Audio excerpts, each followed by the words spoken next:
You're welcome to join the conversation all day here on Afternoons Live. You want to call us on the Laney studio line? That's open to you at 237-5948. Text Club already getting some messages to the I Consultants of North Dakota Text Club. That is at 35270. We'll dive into this probably in a little bit more detail a little bit later on here because I do want to get talking about, the events of the weekend, weather-related. We've had it all across the board. Rains, flash floods, tornado warnings, blizzards, all these impacts. What's the long-term impact? And this whole feast or famine that we've had when it comes to precipitation. Having a drought for as long as we did, now we've got so much accumulation. Now, depending on how much moisture is in some of that snowpack out in the northwestern part of the state, that has so badly needed a break in that drought. We'll see if, in fact, maybe this was, albeit as stressful and as big of a struggle as it is in the immediate, in the long term, did this finally break that drought we're under? We're going to be having that conversation in about 5 minutes here, but I've already got messages coming in about Twitter. Elon Musk, this just happened right at the top of the hour. Billionaire Tesla CEO Elon Musk reaches a deal to acquire Twitter for $44 billion here, and it does look to be in. It's finalized. They're in an agreement to acquire this. The deal is done, so to speak, is how I'm gathering this. And one thing, there's people they're either panicked or they're celebrating. It's this weird situation that maybe you can explain it to me because maybe you're one of them. And you can do so at 35270. This Elon Musk, idolization that's popped up over the last several months. I don't understand it. I mean, I just don't. I don't really have an opinion one way or another on Elon Musk, aside from the fact that, boy, he's got a lot of money if he could just purchase a whole online platform for $44 billion. But as far as he personally, there is this new groundswell. I mean, there are people out there that are looking at this situation that were hoping, praying that he was going to purchase Twitter and saying they're going to make it great again. And he's going to be able to change it. He's the last best hope we have for free speech. And I don't understand how Elon Musk got to have that persona. And if that's where your mind is, I'm not judging one way or another. I just want a better understanding of it. And you're welcome to call me on the Laney studio line at 237-5948. I don't know how it got to there, and I'm trying to figure out, and I'm just reading people's commentary on it, but I just haven't found the crux of it. I mean, I think there is an underlying hope from some that, all right, because of some of his statements that he's made about free speech, that he would perhaps reinstate Donald Trump's Twitter account. I don't know if that's what people that are idolizing Elon Musk are hoping for, or if it's something broader or even bigger than that. But watching this groundswell, and I don't know if it's grassroots. I don't know. I mean, we talked just last week or the week before about how these tools are all kind of used to create the perception that it's certainly done on the ground by your neighbors, but I don't think that necessarily is always the case. Perhaps this one is. Perhaps there is this whole Elon Musk, he's our savior. He's going to go ahead and everybody can come on board. Everybody can say what they want, when they want, without any repercussion, without any threat of being suspended or banned. Perhaps that's what he's going to turn it into. I don't think we know. And I think that's why you're hearing some other people very worried about this acquisition. In fact, that's the first message I got in here. Tyler, with the purchase of Twitter, you better catch the show The View tomorrow. Heads will be exploding over this development. Now that's entertainment. I don't know that I've ever watched any of The View. Nothing against it, nothing against you that do watch it. I think I'll pass. I do appreciate the recommendation.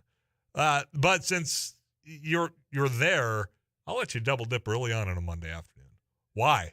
What are they so worried about? Is it exactly what I just stated, that, all right, it's going to be the wild, wild west online when it comes to social media and tweets? 35270. Other messages coming in about a variety of topics. It's all on the table. We'll take any and all throughout the day here. I'm going to take an early pause because when I come back, I want to talk about this weather. You've seen it. driving by the Cheyenne River north of Fargo here, I was quite surprised yesterday how quickly that has risen. And I know certainly those areas in Crookston, Valley City, north of here that are battling those rising waters. Did it break the drought? Those ranchers out there, are they going to get this precipitation? Albeit right now, it is a struggle to get out to some of those calves. Power is going to be out, and we're going to have that conversation with the North Dakota Association of Rural Electric Cooperatives a little bit later on about the time frame, all the work, all the coordination that's going to go and get that power back on. But let's talk about the long term today. When we come back, we're going to talk with a climatologist about drought. Did we break it? We'll find out right after this. I'm Tyler Axis. Afternoons Live just getting started. Don't go anywhere.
Rather eventful couple of weeks when it comes to weather across the upper Midwest here. I mean, just this past weekend, we had a blizzard warning at the same time that we had a tornado warning, and then there was the flash flood warning, the wind advisory. I mean, we've had a mixture of everything. And as I've been saying, it really feels as though the last couple of years it's been feast or famine when it comes to precipitation. Either we've had very little to none, and now it feels like we're getting it all in one shot. And I'm wondering what that means for the long term. And to find out, we reached out to Dr. Adnan Akuse, who's joining us right now on Afternoons Live. Dr. Akuse, how are you on this Monday afternoon?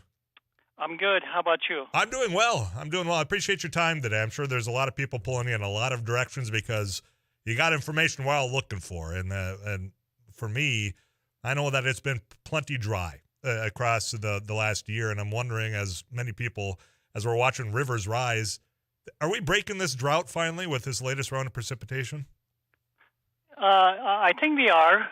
It is really hard to tell, even in my standards. You have to keep in mind, you got to give me credit that we've been in this drought for almost 3 years. This is the third year in the making. The drought started, especially in the western North Dakota, in 2020. 2021 was very historic drought in North Dakota, and 85% of the state was in extreme drought, and we had another one, exceptional drought was introduced, and it reached to its maximum extent on record based on many indices, and we can tell that that was the worst drought to strike North Dakota since 2000. And I can go back to historical records by other indices to know that this is really comparable to the drought of the 1930s and 1980s. And those droughts were very devastating in North Dakota. And now we had some precipitation coming in August, last August, and then continued into October. And since October, the drought indices started going down like a rock. And this is mostly contribution in the eastern North Dakota. However, the western North Dakota kept dry, and as we speak, currently, despite all that snowfall, it might still surprise many listeners to know that we still have extreme drought on the western edge of Divide and Williams County. Just a little sliver, I would say about 2% of the state is in extreme drought. And this is still despite the fact that we had all that snow. And you might wonder how come we are doing this? Because the drought is a creeping disaster. It creeps in slowly, and then it has to creep out slowly too. Imagine that you're staying in a hospital for an accident, doctor releases you, and you can't run marathon right after that. It takes some time for you to get back to normal. And the drought is just like that. However, and with all that complaint, the snowfall back-to-back 2 weeks in a row, and now that we are going to get some significant precipitation in terms of rainfall, and I think this is exactly what we needed to turn that dry period around.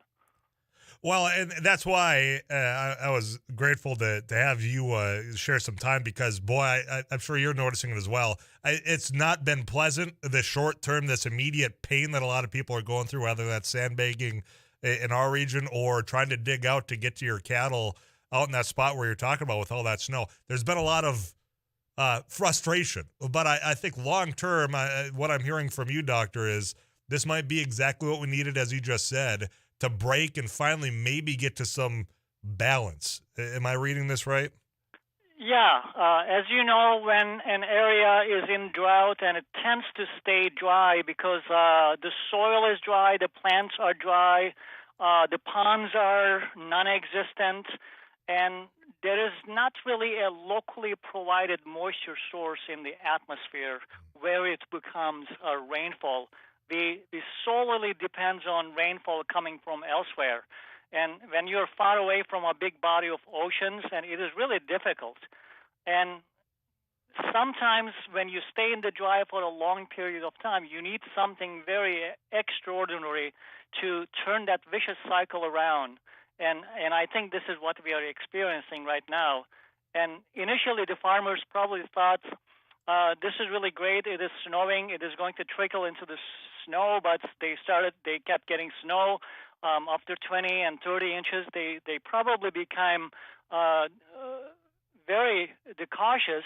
And then not only that, but now that next week we are expecting significant precipitation that might come from the lower Missouri River diagonal line all the way into the Pembina County.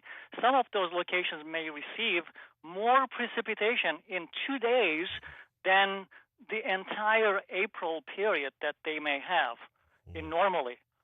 That kind of sat me back in my chair. Dr. Adnan Yaku's our guest here at NDSU. We've needed it. We've been praying for it. We're getting it. I'm curious the timing, because now it's April, and what I was hearing from our friends out in the northwestern part of the state was that the frost is out. Is that a good? Is the timing of that, now that the frost is out, does that allow for this ground to soak up more of that moisture? I mean, timing wise, albeit frustrating, was this a perfect time for this to be taking place? Not only the timing, but the nature of the precipitation is just right. If that precipitation last week's or the previous 2 weeks of precipitation came in terms of rain, it would just overflow into nearest ditch, and it would erode the soil, and it would not infiltrate into the soil. But now that it is, in terms of snow, it will melt and it will trickle into the soil. Soil is, or was, thawing until today. It may freeze just a little bit today, but it is just temporary. It is going to open up, and instead of overflowing into the nearest river in the western North Dakota, and it will trickle into the soil, that will rejuvenate that deep soil deficit that we developed during the past 2.5 years. I'm curious, Doctor. You mentioned that we've been in a dry cycle now for about 3 years. Is this just the beginning, in your opinion, of a wet cycle that we might be entering? I wouldn't go too fast, too far. Mm-hmm. This may just be a bump on the road. In order for this to be considered a beginning of a new wet cycle, we need to have that long period of time. Keep in mind that the droughts lasted 2.5 years. This is the third year for us to realize that this is really a beginning of a new drought, dry period. Doctor, I'm running up against the clock here, but I want to give you the final word. I appreciate your time here. You say that there might be some more precipitation on the way, but I've got 2 minutes. The floor is yours. Whatever you want listeners to know about this last 2 weeks and what's in store for us going forward, by all means, I'd appreciate your advice. The farmers are really hurt. They've been trying to dig themselves out of the snow. And some of those locations did not receive as much snow as the other locations because it was associated with high wind, up to 74 miles an hour, which depleted that or exposed locations and pushed that snow. And those locations are really not going to take advantage of that moisture. However, on the east, the precipitation style was in terms of liquid, which is bad news in terms of the river systems, especially Red River flowing to the north.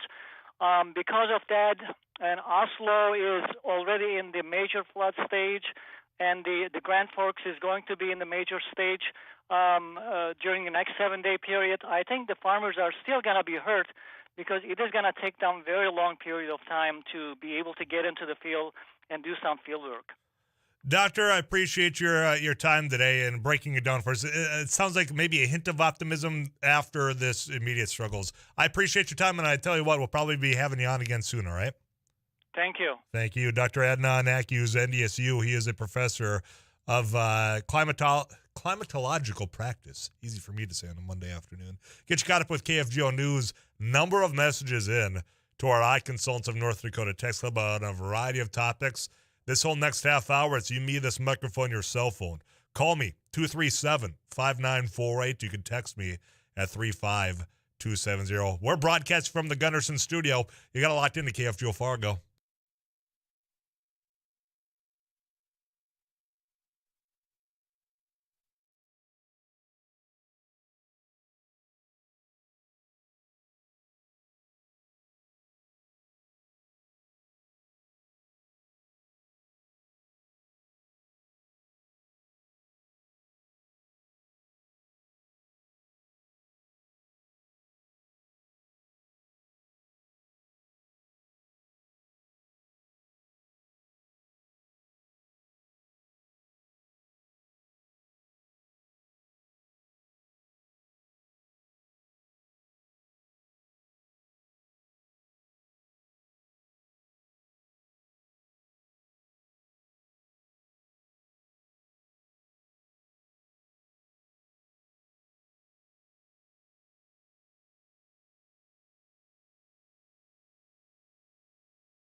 KFGO News, mostly cloudy, Fargo-Moorhead 26. I'm Paul Juergens. A $50 million commitment from the Walton Family Foundation for the planned Theodore Roosevelt Presidential Library near Medora, North Dakota, did not happen. Instead, the contribution from Rob and Melanie Walton totaled $15 million. Library Foundation CEO Ed O'Keefe confirms the lower amount. He says the foundation has been able to make up the remaining $35 million to meet the obligation spelled out in the legislative-approved endowment for the library. Rob and Melanie Walton are heirs to the Walton fortune. Melanie Walton is a graduate of Dickinson State University. North Dakota's longest-serving state senator says he'll resign following a report that he had traded dozens of text messages with a man jailed on child porn charges. Republican Ray Holmberg of Grand Forks had already stepped down as head of a committee that oversees the legislature's business between sessions. Holmberg's resignation is effective June 1st. He had risen to be one of the state's most powerful lawmakers. His career has spanned more than 45 years. Crookston, Minnesota Police Chief Darren Selzer says the level of flooding from the Red Lake River that had threatened the city may have crested now, and the levels coming in less than the earlier forecast, which was 28.5 feet. The river topped at just over 27 feet last night and is slowly dropping. Early thaw looked really good. Originally, we thought there wouldn't be any high water level concerns.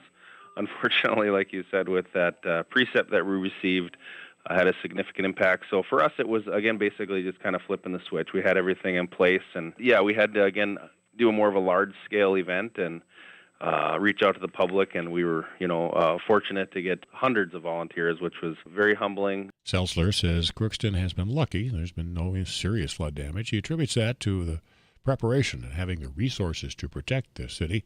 That included the assistance of Minnesota National Guard troops who were called in last night to help sandbag. 26. This is KFGO News.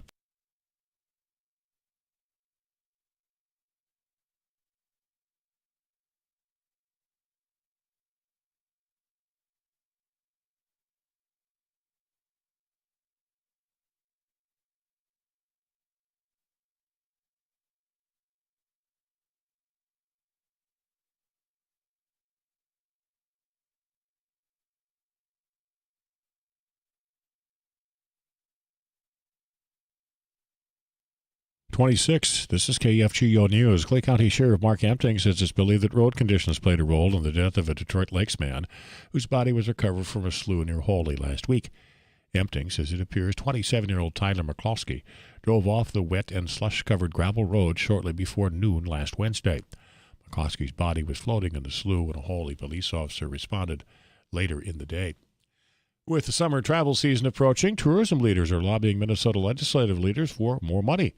The travel and tourism industry was hit hard by the pandemic with an estimated loss of more than $11 billion since January 2020. Rachel Thompson is the lobbyist for the Minnesota Association of Convention and Visitors Bureau. It's a bid fee for getting a new event into town. It's marketing dollars to be able to entice new business to town. It's leisure markets. It's, all of those things we can include in there. New photography assets that not only us, but the city and our partners can use. It just depends on what we need at that moment and what our community needs. Thompson says both the House and Senate have each approved more money for the tourism industry, but an agreement has not been finalized. Fargo Dome is booked a major act for late summer. Maroon 5 will hit the stage August 12th. The band, with frontman Adam Levine, opens its 2022 World Tour in Egypt next week. 17 shows have been announced. Tickets for Fargo go on sale Friday. Other Midwest cities on the tour include Billings, Montana, Lincoln, Nebraska, St. Paul, and Green Bay, Wisconsin. Mostly cloudy this afternoon. Maybe some flurries. Looks like low 30s or so for our high. We still have that wind advisory until 7 this evening. Overnight, partly cloudy. KFGO meteorologist Tom Shemansky is expecting 20. 42 then tomorrow, partly to mostly sunny, and mostly cloudy Wednesday, 48. Fargo-Moorhead, 26 degrees. Paul Juergens, News Radio, KFGO.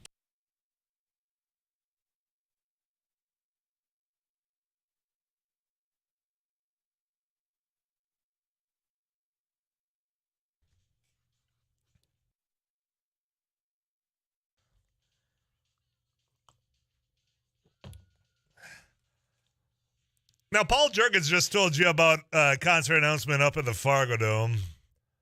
Maroon 5, I'm sure there's a portion of this listening audience that's excited for that. But there was another concert announcement today that caught my attention, and it actually got me thinking I'll probably end up going to this one.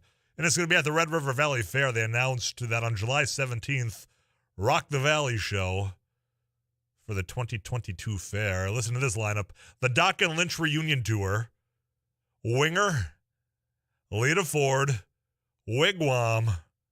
I'm not sure who Wigwam is. Steelheart, and Sweet. You get to hear Fox on the Run. You can hear Ballroom Blitz. I'm in.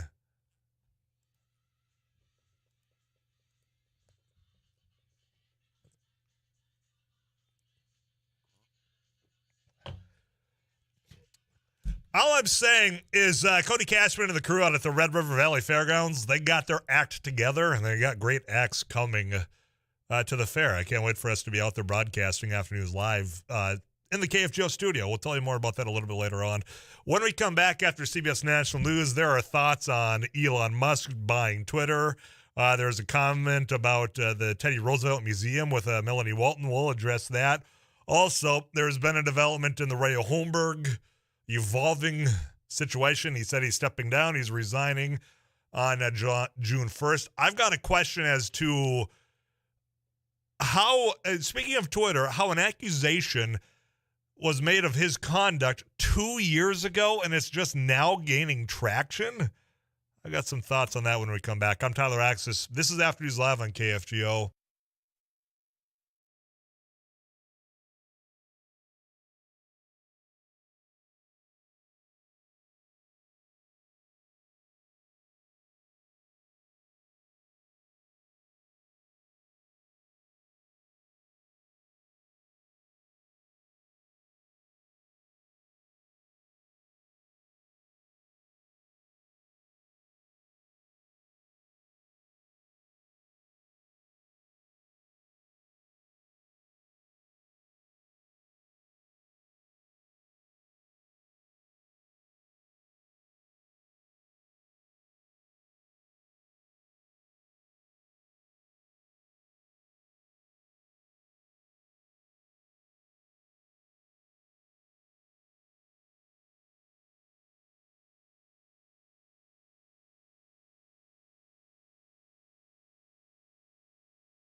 You know, I'd ask because I said I don't get this whole idolization of Elon Musk over the last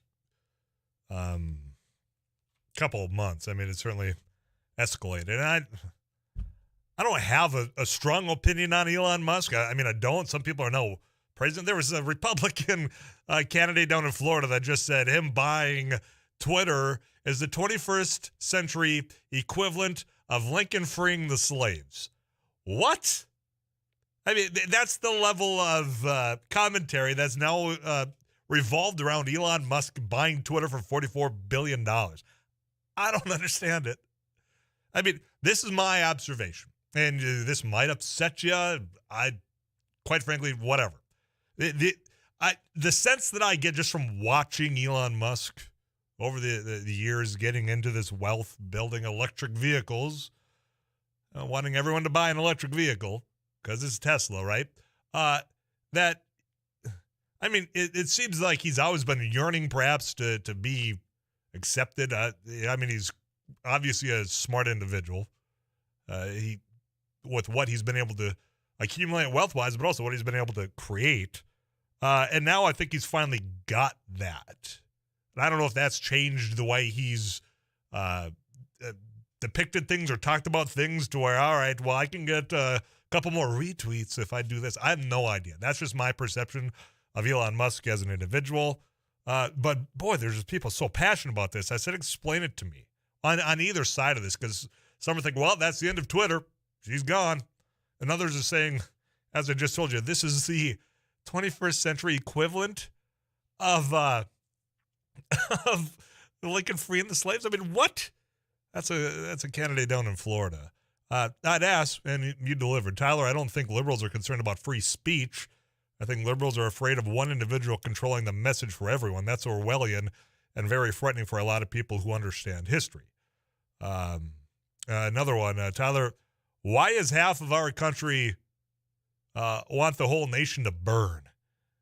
Do they realize what would actually happen if government goes down? Absolutely ridiculous to watch this happen. I need clarification on that. One, which half?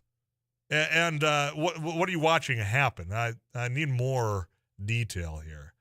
Tyler, Elon Musk buying Twitter is bigger than Pearl Harbor comes in. No, I really hope that there's sarcasm laced into this text that I cannot read your delivery on. Another one, Tyler, I'm crushed that Musk was able to buy Twitter. It shows that money can buy anything, that rules don't apply to you. It sounds like he plans to assure that he can continue their misinformation war. I was a Tesla fan before, waiting for the supply chain to resolve, but will not purchase one now. See, like, what was it that drove you to that point? I'm trying to understand. I want to make it abundantly clear. I'm not trying to judge your opinion on it. I don't get it. I mean, what was it that Elon Musk, was it something he said on the Joe Rogan podcast when he was baked? Because it was Elon Musk that was smoking pot when he was on with Joe Rogan, right? What did I miss in this? He's either going to burn it all down or he's going to save us all. 237-5948. That's Laney's studio line. Obviously, the Icon Sons of North Dakota text club blowing up at 35270. Speaking of money buying things, somebody else had mentioned that the KFGO News exclusive that was brought out, Tasha Carvel did a great job working on this for quite some time, that Melanie Walton has left the Teddy Roosevelt Presidential Library Board without giving the $50 million promised donation. That is right. They didn't give the $50 million that they promised, but I do believe they acquired 15. So not even half of it. And you can go to KFGO.com and read that exclusive. You've been hearing Paul Juergens give the latest on that. And I've only heard through, secondhand knowledge of, you throw in a lot of money into a thing like this, and the heir to Walmart clearly got a lot of money. And being on this board, if there were things that maybe they didn't approve or appreciate, they would threaten the cash. Well, our money might not be there if this happens. Well, something clearly was decided that they were not fans of. I don't know what it was, and I don't know that there's going to be a whole lot of upfront approach to it from the board, because I think they're probably happy just to acquire the $50 million in some shape or form, because the other $50 million, that was going to be required that he had a match privately if you wanted the state dollars through the legislature. So, I mean, they were going to turn over every rock to find the $50 million, which it sounds as though they did, albeit it's not from the promises of the Walton, of Melanie Walton. I don't know what happened. I know that there was probably panic saying, well, we've got to find a way to make this work because we're not getting that state dollar unless we get the private dollar. But I have no doubt there's going to be attempts to find out just a little bit more. If you're curious, KFGO.com, again, Tasha Carvel, the newest addition to the news team out there, did a great job on that. I do want to head up to Grand Forks. You heard earlier that the resignation of Ray Holmberg is going to be taking place June 1st.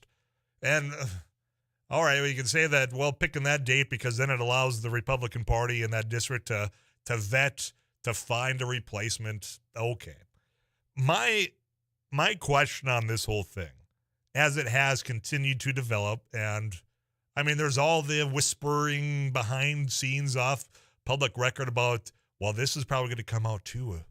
That the kind of a revolves around rape. I don't know if there's any validity to the rumors that are swirling around, but remember when we were saying that the text exchanges, we do know that was a fact, and nobody has denied that being a fact, of 72 plus messages between him and an individual in jail charged with child pornography. That did happen. 72 messages in 2 days, that's a lot. But the response from a lot of people is, well, he hasn't been accused of anything. Ray Holmberg is the only accusation that has gone towards Senator Holmberg was that he, was visiting via text with somebody that did something horrendous, disgusting. Federal charges, child pornography. Folks, that's not necessarily wasn't always the case, because what now has come to light was an accusation made on Twitter, since we're talking Twitter today, 2 years ago, from an individual that was down at a Florida condo that Ray Holmberg apparently had. And you can go and read up more on that. My question, though, how in the world does such a pretty well-detailed accusation like that go online, have organizations basically tagged in it on Twitter? You have your whatever news organization that was out there, and this not get more attention, albeit 2 years later? I mean, the accusation that's out there is stirring, tough, detailed. So, and I understand not everything that you see on social media has weight to it, but I just don't understand how something with that pressing of an accusation to the longest serving, one of the most powerful lawmakers in North Dakota, went so far under the radar for 2 years, and that it had to be this text exchange with somebody who's in jail for child pornography, that this now gets elevated, perhaps to the point that it should have been when it was first accused. Curious. 237-5948. Messages coming in at 35270. I'm going to get you this weather update. I'll come back to that. A lot of it's going back to Elon Musk about what people's concerns are, and I'll get back to that. And whatever else you want to get off your chest. At the top of the hour, we're going to be visiting with a candidate for Secretary of State. Also, there's a great event going on at the Fargo Air Museum tomorrow. You are all invited. We'll tell you about that with the individuals throwing that. And then we'll recap the weekend in sports with Derek Hansen in the final hour of Afternoons Live. You got it locked into KFGO Fargo.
the hour.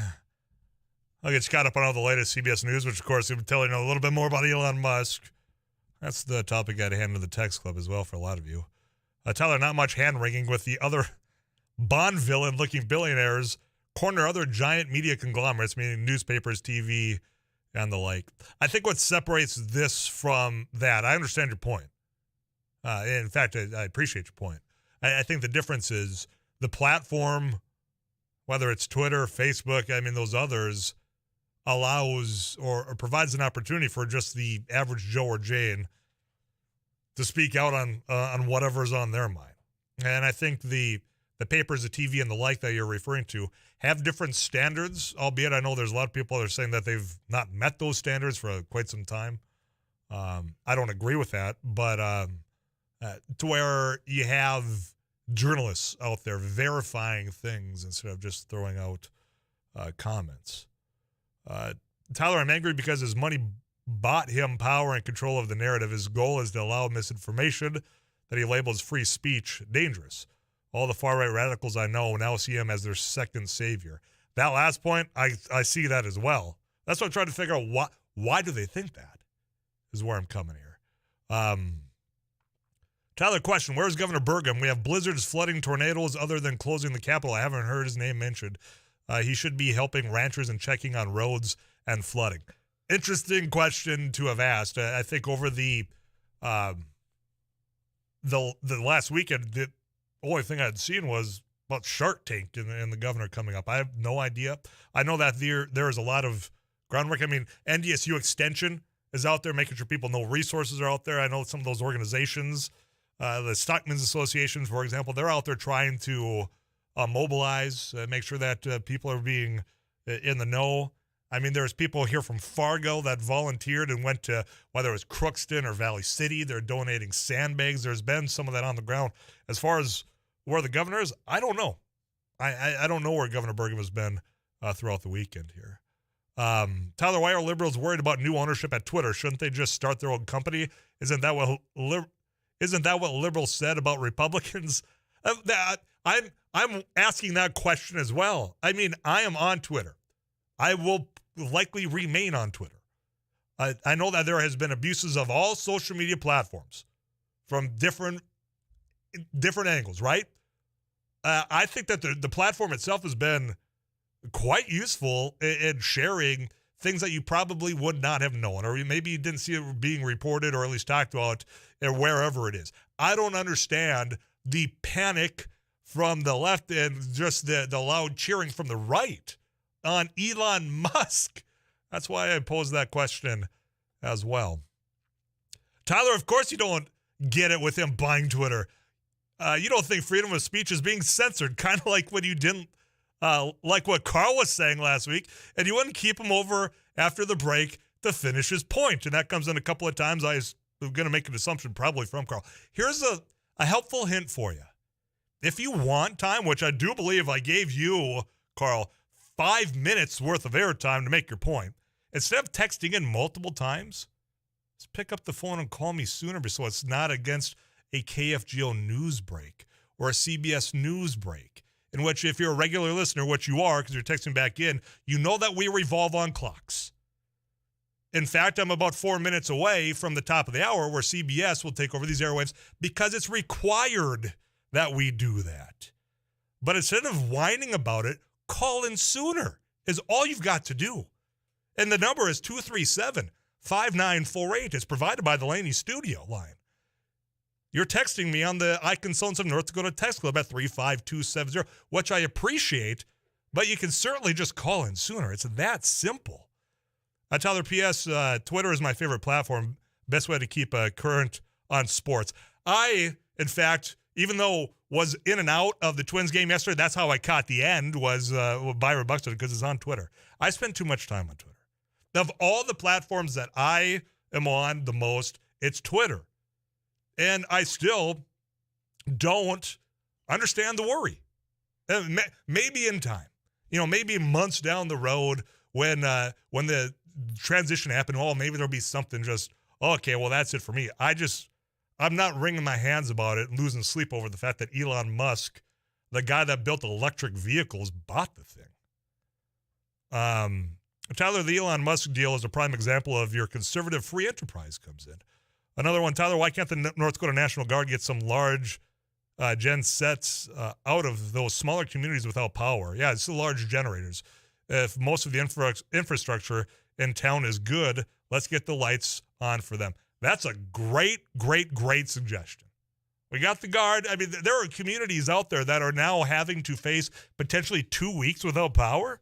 We're going to have a conversation with the North Dakota Association of Rural Electric Cooperatives coming up a little bit later on. Just what can we all be doing to help those out? Because I do know you proved it again this weekend. Neighbors in need, typically we're there for them. What can we do for Northwestern North Dakota? We'll have that conversation a little bit later on. I got to get you caught up with CBS News. Let's talk with a candidate for Secretary of State here in North Dakota next on KFGO.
But also, today is Al Pacino. It's his birthday, 82. Actor Hank Azaria, 58.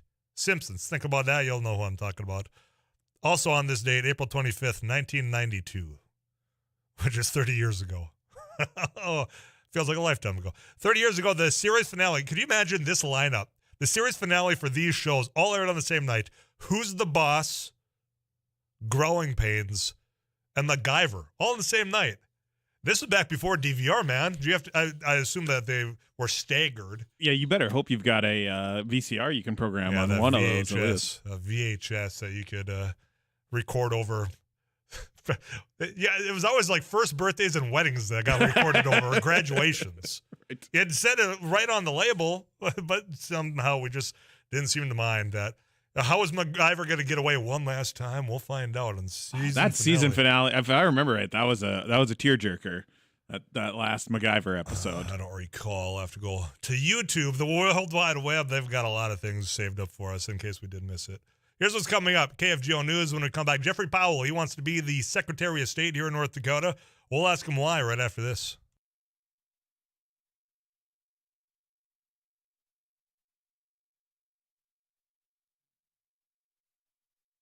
KFGO News, Fargo-Moorhead. We have 27 degrees now, a cloudy sky, wind advisory until 7, maybe some flurries this afternoon. Clay County Sheriff Mark Empting says it's believed that road conditions played a role in the death of a Detroit Lakes man whose body was recovered from a slough near Hawley last week. Empting says it appears 27-year-old Tyler McCloskey drove off the wet and slush-covered gravel road shortly before noon last Wednesday. McCloskey's body was floating in the slough when a Hawley police officer responded later in the day. The member services manager for Verendry Electric Cooperative based in Minot says this weekend's storm was the worst he's seen in his 13 years with the co-op. Tom Rafferty says at the height of the storm, around 1,800 meters were without power. Rafferty says the co-op is still looking at the damage, but the estimate is around 250 broken poles in the service area. If the temperature would have been a couple of degrees different, either lower or higher, this outcome could have been a lot different. If it was just purely snow, we probably wouldn't have had many issues, or if it was just purely rain, probably not many issues. But when you're right around that freezing point, it sticks to the poles and the lines, and it causes major problems. Rafferty says crews continue to work to restore power, but it will take days to get old customers back on. A $50 million commitment from the Walton Family Foundation for the planned Theodore Roosevelt Presidential Library near Medora, North Dakota, did not happen. Instead, the contribution from Rob and Melody Walton totaled $15 million. Library Foundation CEO Ed O'Keefe confirms the lower amount. He says the foundation has been able to make up the remaining $35 million to meet the obligations spelled out in the legislative-approved endowment for the library. Rob and Melody Walton are heirs to the Walton fortune. Melody Walton is a graduate of Dickinson State University. North Dakota's longest-serving state senator is resigning following a report that he had traded dozens of text messages with a man jailed on child porn charges. Republican Ray Holmberg of Grand Forks had already stepped down as head of a committee that oversees the legislature's business between sessions. Lower 30s, mostly cloudy, flurries this afternoon, and somewhat windy. Wind advisory until 7 this evening. Overnight, 20, partly cloudy. Tomorrow, partly to mostly sunny and 42. And then Wednesday, mostly cloudy, 48 the high. 27, Paul Juergens News, Radio KFGO.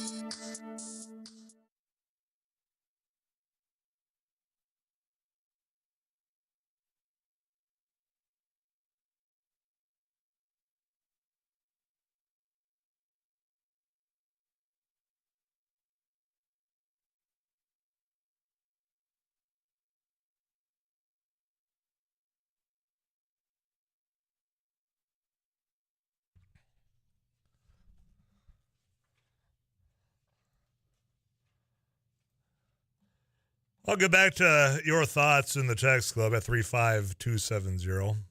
But I want to switch gears here just for a moment. Jeffrey Powell, he's in studio now, and he's the North Dakota Democratic MPL candidate for Secretary of State. Earlier during the conventions, when we were visiting with both the Democrats and the Republicans, we had Mike Howe on, who did get the endorsement from the Republican side. And I'm not sure if there is a challenge over there, but Jeffrey Powell is the one, the only candidate on the Democratic side. I appreciate you coming down. How are you? Happy to be here. Great, thanks. Home is north of here, and I know we're talking on the way in.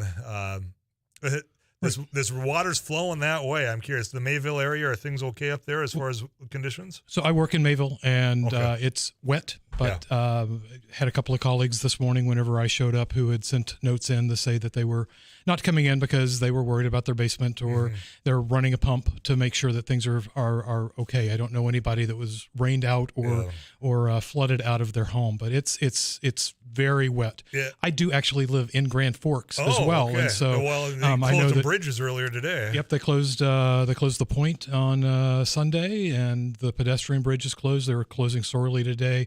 At this point, Kennedy should be fine if they stay at that 48, 49 range, which is what we're predicted to have. Well, and we had a doctor on earlier.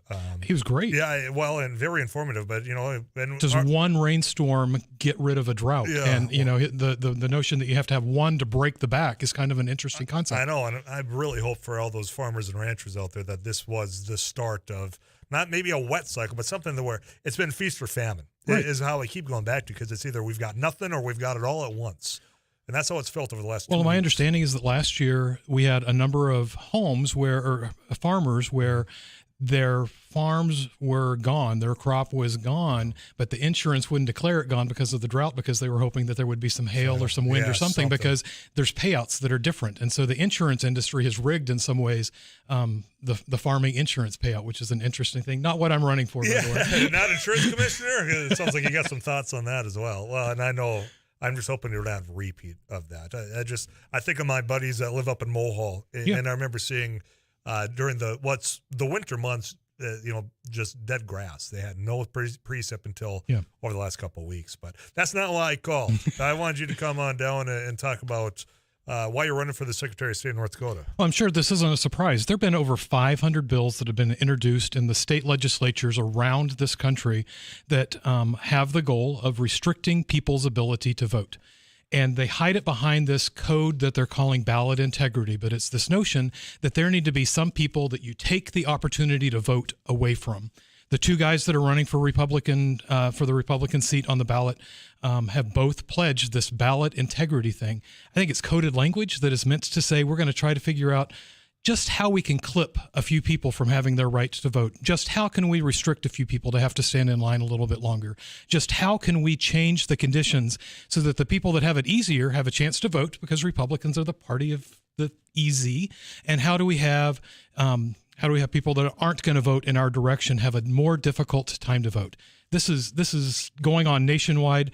I'm worried that somebody in Bismarck is going to be trying to do that whenever the legislature convenes, and there needs to be a voice that says that taking away people's right to vote is the most un-American thing that you can do.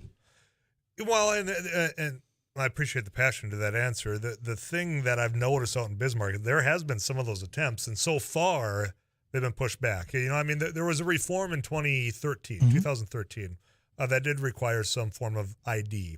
And the way of which it was structured what you were talking about as far as made it more difficult, in particular Native American neighbors. Two judges have weighed in to say that what they tried to do was illegal, and we've changed some of the law because what they tried to do at that point was clearly unconstitutional.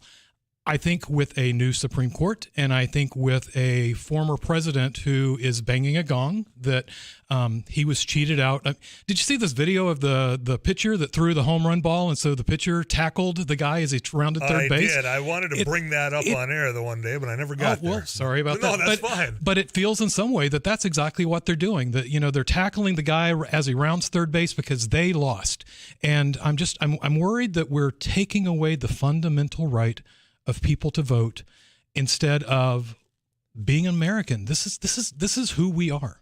When I had my conversation with Representative Michael Howe out of Castleton, who is running for, I'd asked, as Secretary of State, would you stand before the committee and say, quite frankly, what we have right now is working? I think there's a lot of people on the North Dakota side of this listening audience that say, voting in the state right now is working for a large majority. I mean, if you go to palforindy.com right now, you will see I have content. The other guy's name is Lep. He's out of Bismarck. But if you look at my website right now, I talk about the fact that most of what we have right now is working. We need to make sure.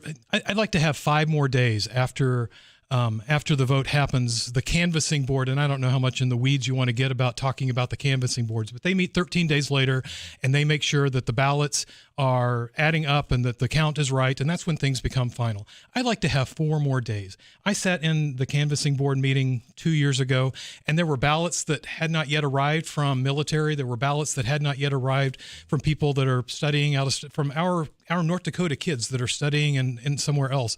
And we know that in the next couple of days, some more came in. I would like to have a few more days, but mostly what we have, Tyler, I think is working really well. There are questions about whether we should keep the ID or whether we won't. I don't see that that's going to be something that's going to change. I think that that's here to stay. Well, and for me, I don't have an issue with voter ID as long as it's easily accessed and if it's free. Right. And, we know that most communities have a DMV that is either open 1 day a week or 1 day a month, or is now within driving distance of a lot of places. And so the hours that they're open and the ease of getting an ID does have to be a function. The Alabama case, I think it was, where there were they stuck the voter ID in and then they closed like 42 DMV offices around the state, is certainly problematic. I don't see that hocus pocus going on. But yes, there should be a way to get a cheap or free ID. Because I work with a number of out-of-state students as in my day job as a student affairs guy, we help students to get their ID whenever they arrive here, and most of the time that's for tuition purposes more than it is for voting purposes. And they never really claim residency in the state, so it's not like they're fraudulently voting, but they need that piece to demonstrate that they can get a house, rent a house, sure, that they can get a license and all of that sort of thing. Messages coming in at 35270. Tyler, can you please have your guest explain the Republicans are the party of easy voting? That's a question that came in. He goes, I'm a Republican and I need to find my polling place. It's time and get to it because it's my vote, my right to vote, and it's personal responsibility that's coming in. I did not say easy voting. I said easy living or easy money, or the party that tends to have folks who have higher income are more likely to vote Republican. And I don't think that that's really something that is in challenge. One of the things that does come up and I know there's so much more because I'm getting questions about the backlog of work, not necessarily voting, but it's a very important role that the Secretary of State has.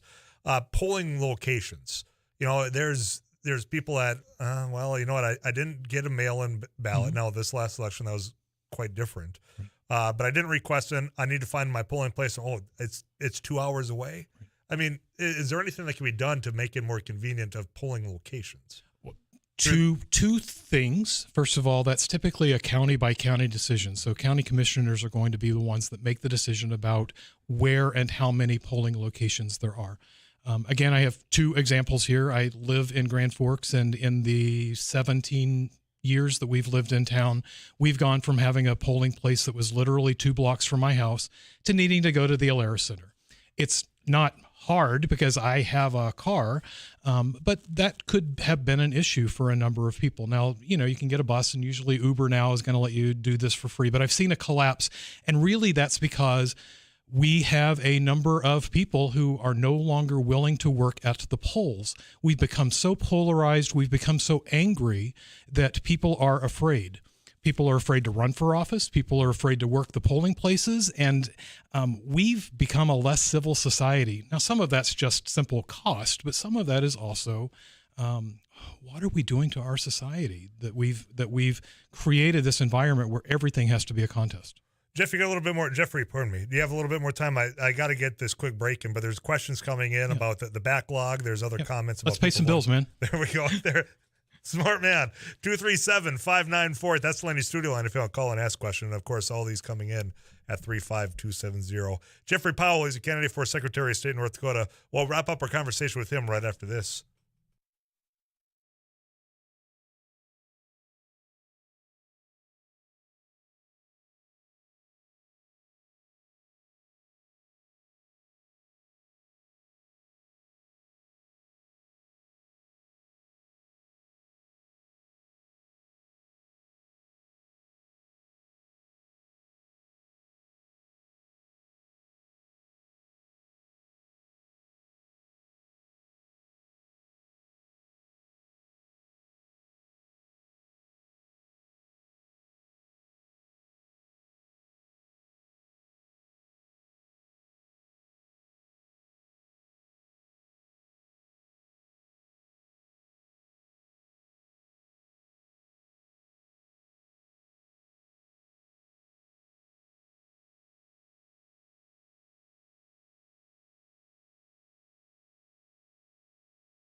I'm going to get right back to my guest, Jeffrey Powell. He's running for a Secretary of State here in North Dakota. And Jeffrey, there's been a number of messages in this one. Tyler, what do you do about the Secretary of State office and their backlog of work and the inability to return communication? We've talked a lot about voting. Sure. This person wants to know there's so many other aspects, business-wise, what they do. And 90% of this job is not a partisan position. This is a can you pay the bills? Can you turn the paperwork around? Can you put things in a filing cabinet? I'm a manager right now. I have 4 employees that work for me. I've got 5 different offices that I supervise. I'm a manager. And so the idea of we need to make sure that we are doing things right. We need to make sure that people can get their licenses so they can go out and they can work. We need to make sure that we're doing the right certifications. This is something I am good at. And so I don't know whether Al is or isn't doing a good job. I don't interact with the office in that way. There's one person in particular that is a political person you interact with, and she's terrific. If there's 31 more of those, then we can turn this around. Well, and I know just on that business side, there was a lot of frustration. Of submit your paperwork, and all had to be done on physical copies of paper. Oh, that's ridiculous. We've finally, I think, got to the point to where you can do your annual report, do it online and submit it. So we've made, I think, baby steps, but boy, it still feels like we're a long ways behind just for the sheer convenience of those business owners out there. Well, and so many things, your accountant should be able to provide you the information that you're just putting in. Or again, if you're seeking a license or you're seeking, I want to be a contractor. There are kinds of things that you do have to submit. Not all of that has to be electronic. Some of it can be not electronic. Not all of that has to be paper. There's plenty of ways that information can be exchanged at this point. Well, yeah, and I think you're spot on. There's been, and I think this has been a topic of conversation. Now, this is not a cheap shot at Al Jaeger, but there has been a slow walk, and it really feels like we need to pick up the pace and get to that sprint just to be kind of on that level playing field with states surrounding us. And I'm holding a federal grant right now, and there are requirements that I have to do to meet that. I manage 4 pieces of software as a part of my daily work, and part of what I do is to move information from one place to another. I'm a trained counselor, but I have become a software engineer because of the role that I have. I am a manager. I am competent. I am ready on day one to come to understand the challenge that is this office. This will be a tough campaign. I don't think there's any doubt about that. It always is, especially statewide in North Dakota. You're running as a Democrat. People want to know more. They want to, ask you questions. Is there a place where they can reach out? Sure. Or Powell4nd.com. I'm there. I've got an email address. We'll have somebody that picks it up. Hopefully it'll be me. Maybe it'll be somebody else that's checking the email. But we're very interested in making sure that people have their questions answered. I had 4 emails that were in my inbox this morning, and I am working on those answers. I'm a state employee, so it's important that I not do those kind of things before 4:30. I took afternoon off. Thank you very much. Because there's an ethicality that has to be a part of my run. But no, we want to make sure that people ask the questions that they have. Being a Democrat in North Dakota can be really hard, but one of the things that I would hope that people consider is this. You got 12 statewide offices. If there are all Republicans, don't you want one person who's going to be able to say, wait, maybe the government is becoming too strong and needs to give some power back to the people? I can be that guy. Very good. Anything else you want to get out? I've got about a minute left for you here, Jeffrey. No, when you go to my site, you'll see I have a couple of ideas about maybe we need to change the way that we do our 1 Senate, 2 House seats. Maybe there's another way to do that. Right now, there are 4 out of the 47 districts that have split, and everything else is just duplicated. I don't know that we need 2, or even better, I think we need to figure out a way to have more Democrats in the House. We're 30% of the population. We're 14% of the legislature. I'd love to see something that's more balanced so that people are better represented. One more time, let them know where they can find you and where they can reach out. Jeffrey Powell, Powell, Powell4nd.com. Well, Jeffrey, I'm sure we'll have a conversation as this campaign rolls on. I appreciate your time today. Thanks for your time, man. Yeah, thank you for coming on down. Jeffrey Powell, Secretary of State candidate here in North Dakota. Your thoughts at 35270. That's the Consultants of North Dakota Text Club. We'll get back to that conversation after this KFGO news update, bottom of the hour. That's where we head on over. We'll get the latest from Paul Juergens. When we come back, there is a great event that's going to be taking place tomorrow night at the Fargo Area Museum, the Blue Angels History Night. We're going to be visiting with individuals up there to tell you just a little bit more about how you can go and enjoy that, do the ribbon cutting, celebrate, If you have not been to the Fargo Air Museum, you're missing out. What they've been able to accomplish up there to tell the story, to have it just be one of those cool venues, whether it's for a work event or if you just want to get out, bring the kids. We'll tell you about that with the individuals in charge of that right after this. I'm Tyler Axis. You got it locked into KFGO. That's either on 790 AM, 94.1 or 104.7 FM, KFGO.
The city and protecting vital public services. Clay County Sheriff Mark Empting says it's believed that road conditions played a role in the death of a Detroit Lakes man whose body was recovered from a slough near Hawley last week.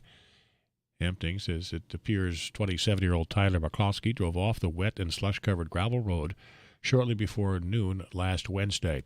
McCloskey's body was floating in the slough and a Hawley police officer responded later in the day. Valley Water Rescue helped the tow service recover the vehicle. 27, this is KFGO News.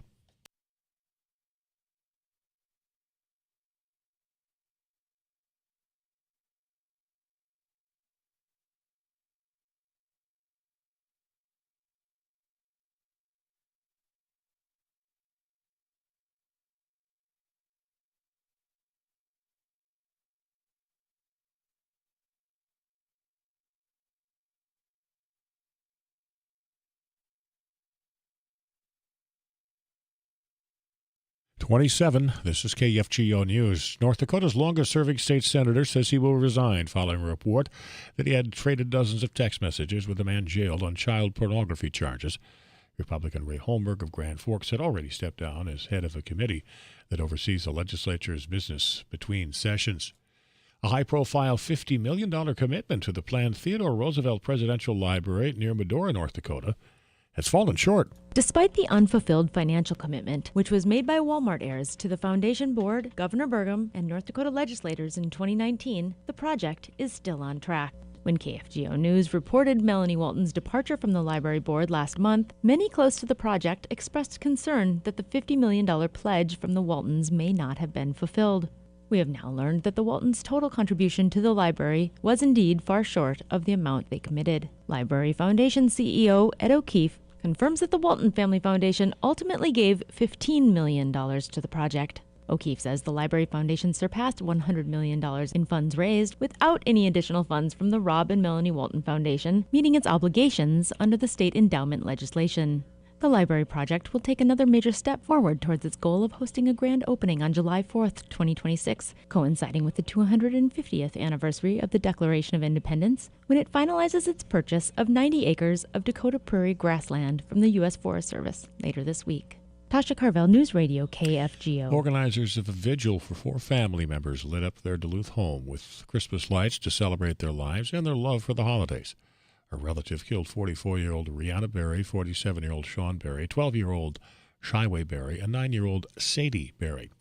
Residents of the tight-knit neighborhood, some of whom also decorated their houses with lights and others, gathered to remember the victims. People were invited to bring new children's books to donate in honor of the family that maintained a free library outside their home. City Council member Eric Forsman, a former neighbor of the Berries who hosted the event, says the family was known for their adventurous spirit and welcoming nature. With the summer travel season fast approaching, tourism leaders in Minnesota are lobbying the legislature for more money. The industry was hit hard by the pandemic with a loss of more than $11 billion since January 2020. Rachel Thompson with the Minnesota Association of Convention and Visitors Bureau says tourism funding has a great effect on how cities market themselves on the local level and can enable them to do such things as launch new events and draw businesses that cater to tourists. Thompson says both the House and Senate have approved money for the tourism industry, but an agreement has not been finalized. Fargo-Moorhead, partly cloudy overnight. KFGO meteorologist Tom Shavansky is expecting a low of about 20. We should see a high of about 42 degrees tomorrow, partly to mostly sunny. Wednesday, 48, mostly cloudy. Chance of light rain, clouds Thursday, 52. Cloudy, 27. Paul Juergens, News Radio, KFGO.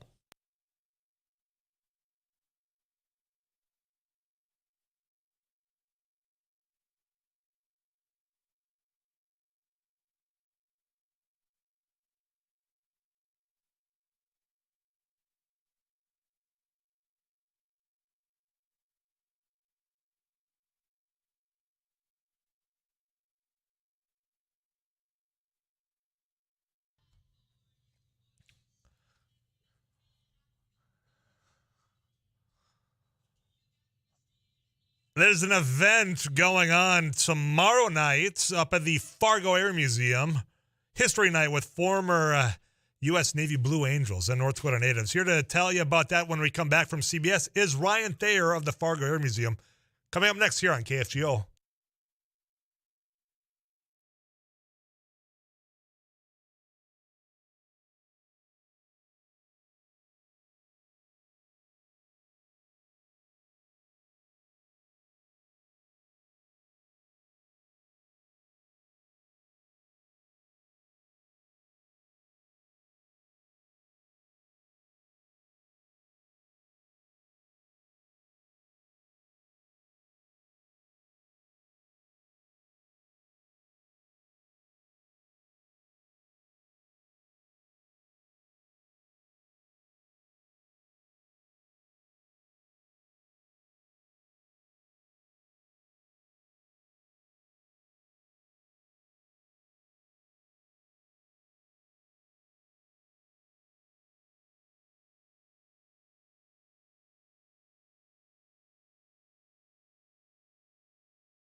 KFGO time is 3:40 Monday afternoon.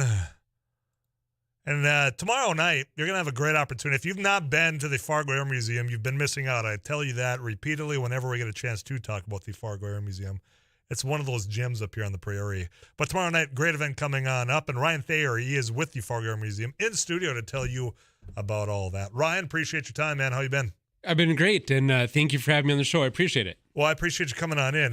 When you have the Fargo Air Museum and you got the Blue Angels in the same sentence, it catches people's attention. Surely. Explain to them what's coming on up tomorrow. Yeah, so tomorrow's going to be a really fun and very busy day.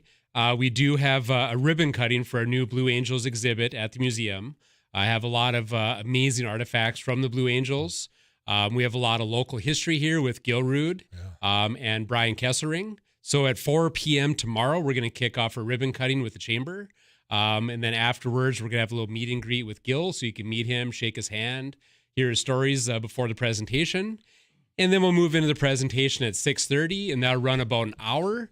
And we do have a special appearance with Brian Kessering coming on at about 7:15. And then around 7:30 or so, the presentation will wrap up, and then we'll have some light snacks and refreshments, a little social hour afterwards, and ask any questions you can. You have to ask a Blue Angel, former Blue Angel, one question. What's the first one that comes to your mind? What's her favorite plane? Oh, okay. There you go. Good recovery. I put you on the spot, didn't I? I think the first would be like, okay, when they told you that you're going to do this role and you're going to be so many inches away from your coworker there, what went through your mind? Because I would be, you see them when we've had the air show here, and it's always great when you get the Blue Angels and you just see the maneuvers. It's like that first time I wonder what was going through your mind, because I would not be well contained. Well, I think at this point, churning. I think at this point, they've practiced so much. They have so much time in these aircraft that I think it's more of an extension of themselves than it is trying to stay away from your partner, where I think it's just supernatural. Yeah. And they're some of the best pilots in the world, too. So it's not like they just stumbled into this overnight. They put in the time, they put in the work, and then they proved their ability to do just that. Michael, what got you into the Fargo Air Museum up here? Well, I've been in aviation my entire lifetime. I got soloed here in Fargo at 16 and got my private pilots at 18 up at UND. Go Fighting Sioux. I'm going to let that one pass. I'll let it slide. Thank you. And then I fly probably 2 to 4 hours a month and move back from Denver and have 2 young boys and a wife. And aviation business is kind of my forte. And Air Museum is a great fit. It is, well, and it's just a great facility, what you have up there. I mean, whether it's been up there for the air shows just to bring the niece and nephew up there, the events that you're hosting up there, I mean, it's a great backdrop for so many things. I mean, what you guys have going on up there seems to be paying off. Yeah, we're trying to do a lot more in-house events, make it more fun for the community, get more community engagement, make it a place for people to come hang out with our flight simulator lab, our drone cage. We're doing a Mother's Day dance on Mother's Day. We're to have our big annual golf tournament coming up on June 13th. We're doing our quarterly history night, this time with Gil Rude and the Blue Angels. So we're trying to do monthly events at the museum just to bring people in and hang out, have a good time, and learn more about the local history. Well, and I think that's so undervalued, the history that's all in that building there. I mean, you can go through and you got the displays of a variety of things. You've got, the history with the DVDs. So if you want to bring something home, it's a museum in every sense of the word, Ryan. It is. And I think for me, the best thing is we have awesome aircraft. Mm-hmm. We have amazing exhibits, but that's only half the story. The main story is the pilots and the crews that worked on those. Mm-hmm. And, I've been to a lot of air museums around the nation, and they have really amazing aircraft, but they're not local. There's no local ties. Yeah. Where a good majority of the things in the Fargo Air Museum have local ties to them. And I think that really, really improves the story. Yeah, I think you just nailed it there, is the fact that this isn't being shipped in from Florida or from Houston. It's people that lived here, that breathed our air here. They set up their farmstead here.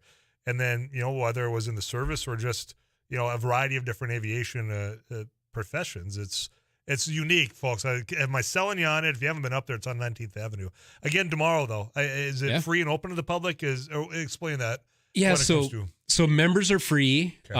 and then anyone else that's not a member of the museum, it's just a $5 requested donation, just to help support the museum Sure. and help us keep running these types of events. Got to keep the lights on somehow. It's not free. Exactly. How does one become a member of the Fargo Area Museum? So you can go online to our website, fargoairmuseum.org, and you can sign up for a membership there. We have military discounts, student discounts, senior discounts, or you can come into the museum and staff will help you out right there at the front desk. Very good. And give the details one more time. I know you said that the ribbon cutting's at 4. Just run us through the schedule one more time. People are trying to get their calendars out here. For sure. So 4 o'clock is our ribbon cutting with the Chamber of Commerce.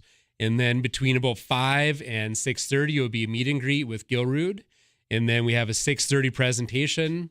And then about 7:30, 8 o'clock, we will have light hors d'oeuvres, snacks, light refreshments to hang out and have a little social hour afterwards. And this is all for the U.S. Navy Blue Angels. Going to be up there. North Dakota native Gil Rude going to be part of that conversation. You can ask a question of the Blue Angels right on up at the Fargo Air Museum. Anything I missed about this event, about the museum you want to get out before I let you go? No, just feel free to keep track of us on Facebook or fargoairmuseum.org, and we publish all of our upcoming events, and we're doing a lot of fun stuff this summer, so when keep summer, our eye out. Yeah, when summer does finally get here.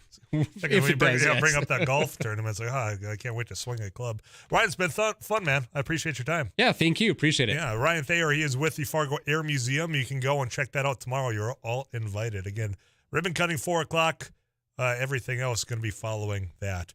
Going to get you this weather update from Too Tall Tom Schmansky. Following that, I'm going back to the text club. A number of messages have been sent in. I will share those with you. 4 o'clock hour, we're talking about the weekend in sports with Derek Hansen.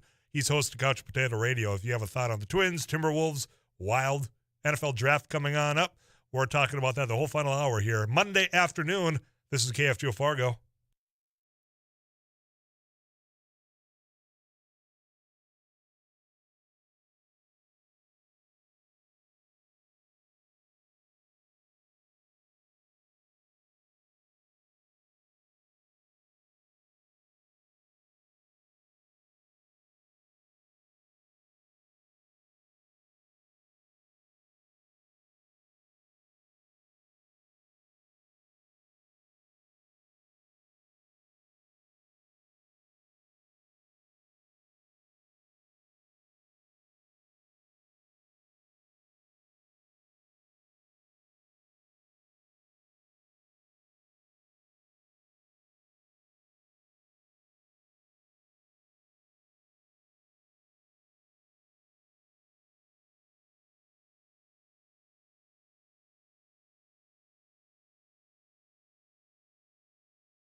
On Easter, the old wives' tale is 7 wet Sundays will follow.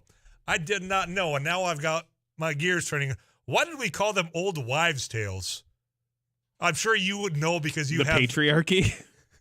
Yeah, because if I reference my significant other as the old lady, I get a lot of angry texts. Not from her. She doesn't care. All of you care. The old wives' tale.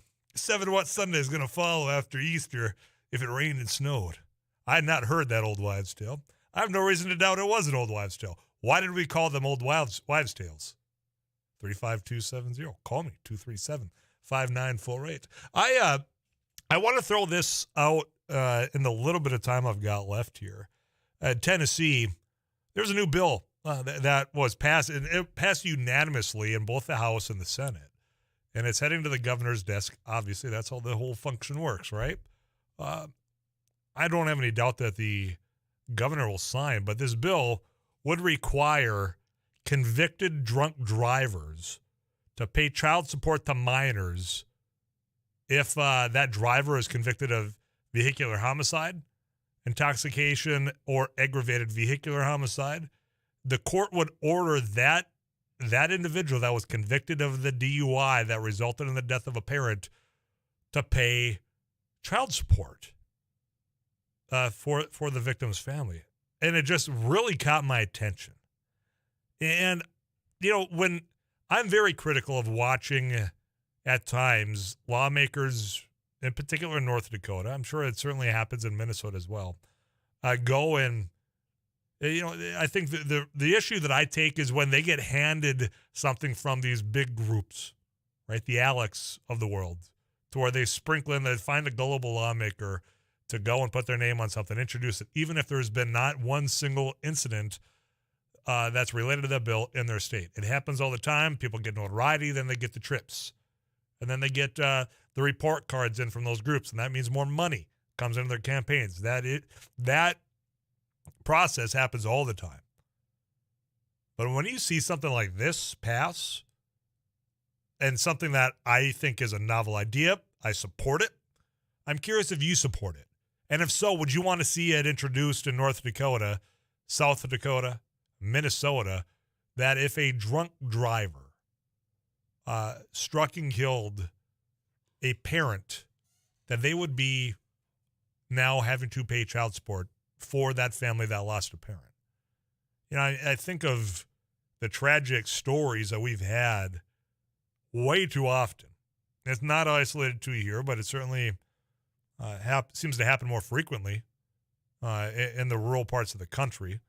And I think of the families that were impacted outside of Jamestown, for example, near the Medina rest area out there, and the amount of work that they've put in to sharing, their tragedy and trying to change behaviors of others. This, I think, would catch people's attention. I'm not saying it would necessarily deter to the extent where I think we all hope it's headed, but is it something that you would be in favor of, knowing that it passed unanimously, meaning every Republican, every Democrat, every independent, if there is one in Tennessee, said, yep, this is something I can get behind because of what this individual with their decision took from that child and striking them while drunk and driving, that you've got to pay financially to make sure that kid or that child can go and have those opportunities without the financial burden there. It set me back in my chair when I read it because it is a concept that I have not heard before, and if I've missed it, my apologies to whoever has introduced this before. But it just seems like such a novel idea. I would support it if it were introduced. I'm curious if you would at 35270. You can also call into the Laney studio line the little bit of time I've got left at 237-5948. After we get you caught up with CBS National News, Derek Hansen, he's host of Couch Potato Radio. He has spent, I think, like the last 5 days down in Minneapolis, St. Paul, been taking in games. He was at the Twins game yesterday. He was at the Timberwolves playoff game. I know the Wild, he was out. He's been to it all, man. He's seen it all over the weekend. And boy, there's a lot to talk about. Byron Buxton, without a doubt, is the most ridiculously talented athlete in all of baseball right now, bar none. You see what he's able to do at bat. You see what he does on defense. The guy, I say this with all the utmost respect, the guy's a freak. And he proved it just again yesterday with his walk-off home run that traveled 469 feet, the longest walk-off home run in Major League Baseball over the last 15 years. If he stays healthy, there's no doubt if he stays on par with this, MVP. Be expecting to hear those chants probably at any Target Field game you're able to take in over the summer.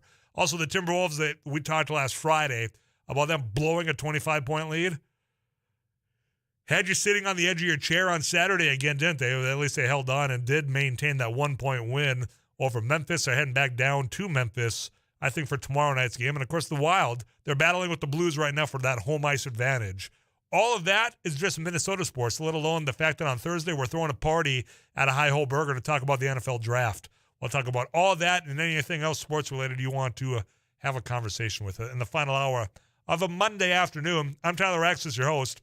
Eric Johnson, well, he's our producer, and you got locked into Afternoons Live on 790 AM, 94.1 and 104.7 FM, KFGO.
Time for a fact checker at 4. These are things you're probably seeing online on social media. We tell you whether or not they're true or not, and whether or not you should or should not be sharing, liking, all that sort of thing.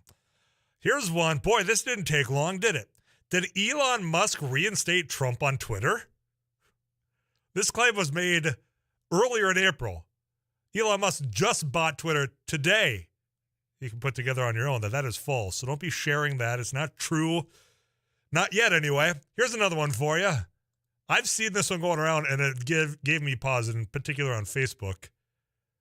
It's about a hot dog under a microscope, and it looks disgusting. It's not a true photo. So if you've seen that and you're like, I'm still going to eat my Cloverdales, don't worry. That video, that photo, it's not of a real hot dog. It's not one under a microscope. So don't share that one, because that, quite frankly, isn't true either. And you're not going to gross anyone. Everyone knows hot dogs are not ideal on what goes in them. It's not stopping me from eating them. When we come back after KFGO News, sports with Derek Hansen.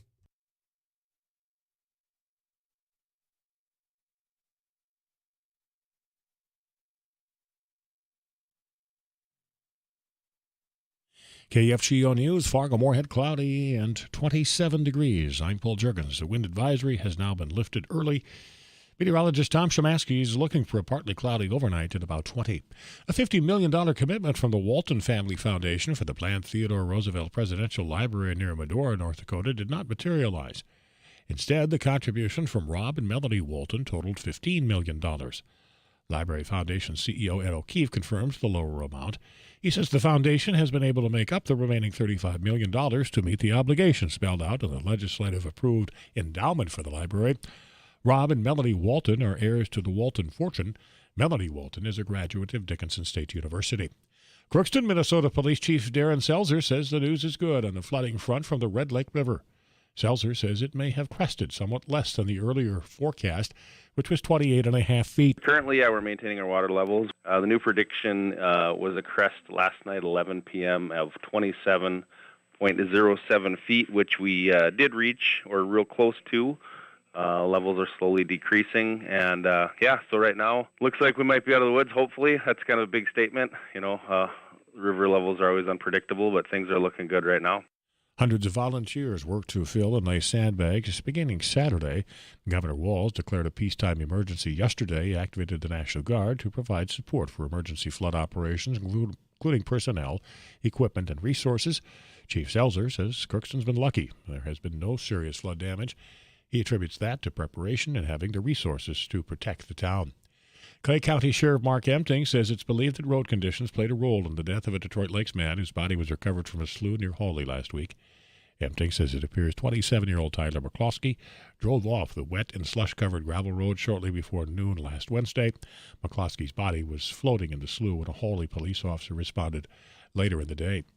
A cyber attack on a North Dakota-based company that provides software and billing services for doctors and healthcare professionals affected more than 500,000 customers. The Federal Department of Health and Human Services says Adaptive Health Integrations of Williston was the target of the hacking in mid-October. The data breach was reported to the government earlier this month. The company says some of the information could have contained personal information such as names, dates of birth, contact information, and Social Security numbers. Fargo-Moorhead, partly cloudy overnight. We expect a low of about 20. Tomorrow, partly to mostly sunny and 42. Upper 40s Wednesday, mostly cloudy. Cloudy Thursday, maybe some light rain, 52. A chance of light rain also Friday, cloudy otherwise, and 54. Fargo-Moorhead, it is mostly cloudy and 27 degrees. Paul Juergens, News Radio, KFGO.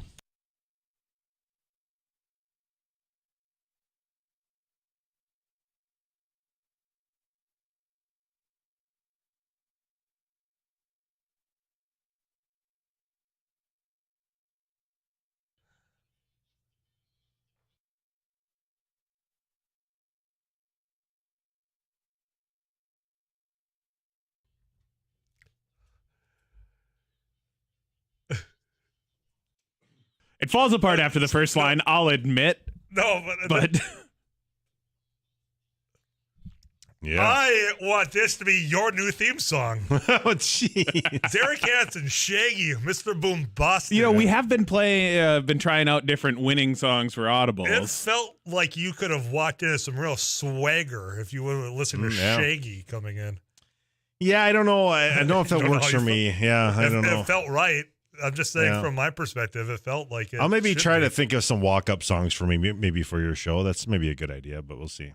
Let's see what the listeners say. 35270. Derek Hansen needs a walk-up song. My vote now is Boombastic by Shaggy because it just felt so natural. I don't know why. I'm just saying it felt like I was at home. Just as long as I'm trying to think. You be careful. I'm trying to think of other ones that. Well, anything by Cinderella counts. Well, yeah. Why Cinderella? Why just Cinderella? Because that's been like your favorite band of all time, I heard. No, that's not. I of the hair bands I like, and I like many. They're one of them. That's for sure. Well, trust me, I didn't choose to be in love with hair metal. The fans or the listeners put that onto me. Yeah. And now it's just stuck. Apparently, I'm a big hair metal guy. Oh, for That's sure. Why Cinderella is your thing. We made it that way. I saw that, Dokken and Winger are coming to the fair. So sweet. Yes, that'll be fun. I know. I'd totally go to that one. So Steel, maybe there's a hint of truth that I am a hair metal. Steel Heart is going to be there. They had a one-hit wonder power ballad. Do you know Wigwam? Because that was the name. I'm like, I've never seen this. I don't know if I know before. that one. Yeah, I did not know. Maybe if I heard something from them, I just don't remember that name. Do we have any Wigwam in the system back there, Eric? I'm getting a head shake of no Wigwam. It's fun to say. Is I'll Never Let You Go in there from Steel Heart? That might be something from. I remember a Jack Third Eye Blind there. song that was "I'll Never Let You Go." No, it's this guy had quite some range. Okay, here we go. Yes, this is Steel Heart. This is 1991. Derek Sr. Is Steelheart the band that did perform the music in the movie Rockstar with Mark Wahlberg?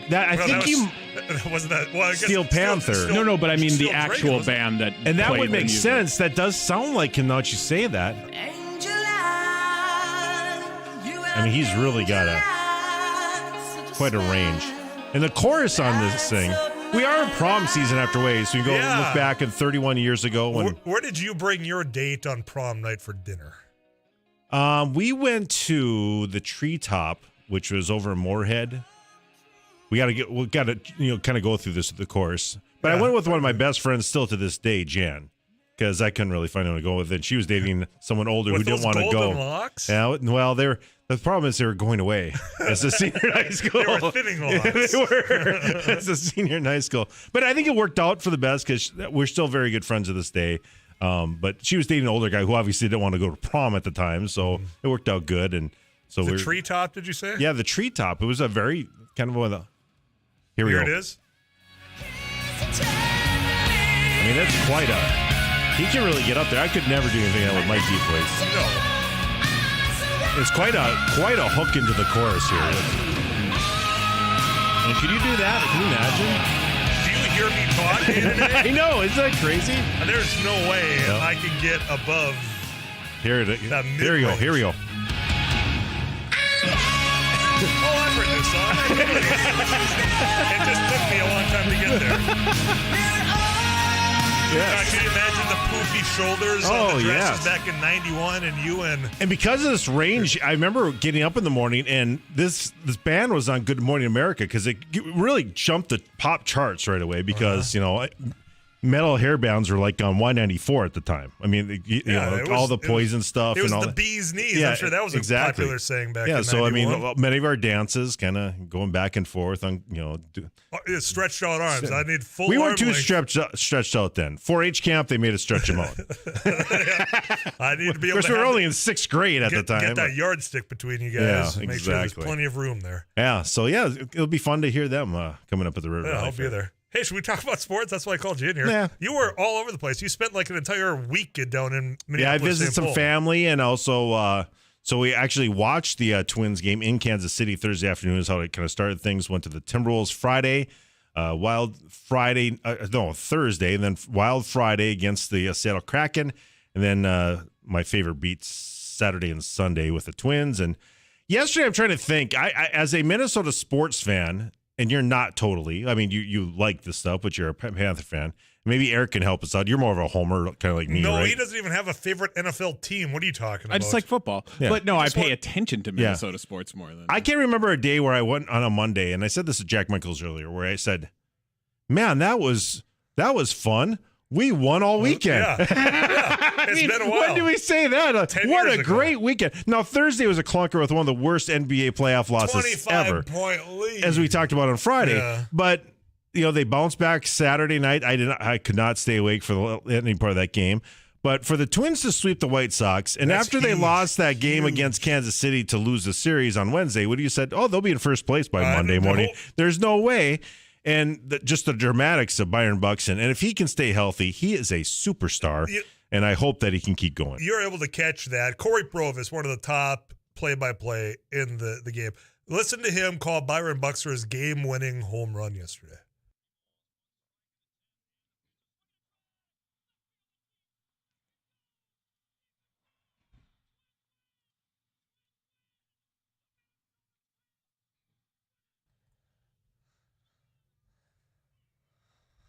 Wow. 469 feet. Well, that was wind aided. Tell me, because it was. I mean, that wind from the southeast was brutal. Watching on TV, I was watching with a friend, and they'd get the pan of the cars. There's just not a lot of people there. There was I'm not. like, it's cold, it's raining, it's windy. I wouldn't want to be there either. I give Kyle Hammer, the producer, credit because the natural sound mic that he had made it sound like there was 30,000 people there. And I can tell you firsthand, there weren't that many people. There were around the normal season ticket holders around the baselines and stuff, but yeah, where the wind was biting into that left field, no, thank you. That was brutal right there. And because I am in the press box, so I'm lucky that way. But I like to go kind of walk around. I like to get the sights and the sounds and the smells of everything that's going on. But no, quite a moment there. And then of course the Wild to cap it off last night with 1.3 seconds left in overtime to be able to get the victory. Just a fun day yesterday where you had two more or less walk-off victories for two of your four favorite sports teams. So let's touch on the Wild here as my computer freezes. So if I'm stammering over here, it's because I can't do anything on this side, Eric. That's inside baseball. No one needed to hear, but I'm froze. The Wild and Blues, they're jockeying for home ice, right? Yep. Who's got the advantage right now? Minnesota after this weekend, but not by much. I think it's just like a point. So I mean, there's not right much room there, for error. That's why that win was big. So yeah. Yeah. Well, it's exciting, and now they have 9 games left in the regular season. I think last week. So we're Wraps down up to Friday. Friday. Yeah, that's the end of it. It's how have they fared against the Blues? Because that's not very well. Yeah, that's what the thing. I thought that they hadn't. They struggled against both the Blues and Nashville all season. So it's one of those things where that was a nice victory on the road last night against Nashville because they've struggled all year long against them. Well, it's the equivalent, if you could find one, of having this to where the Twins are now top. Now, granted, it's because of the Central, and we're lucky to be there, in my opinion. But you've got the Timberwolves in the playoffs, and there's going to be one more home game for them. There's no way around that. You got the Wild potentially getting home ice. You got the draft. I mean, is there an equivalent time that you've got the superstars on the teams that you do? You've got winning formulas so far right now. What could you even compare it to? Well, it's funny you say Minnesota? that, but I got to post it just talking about the superstars that Minnesota has and how at some point they have to cash in. Because Jack Michaels and I were talking about that this morning is the fact, okay, Justin Jefferson with the Vikings, superstar, right? And I think you could argue Dalvin Cook when he's healthy. He's right there with them. I think, obviously Ant and Cat, right? Yeah. Anthony Edwards and Karl Anthony Towns of the Timberwolves. Kaprizov most definitely is going to be a superstar. Mm-hmm. And then Byron Buxton, if he stays healthy, should be a superstar.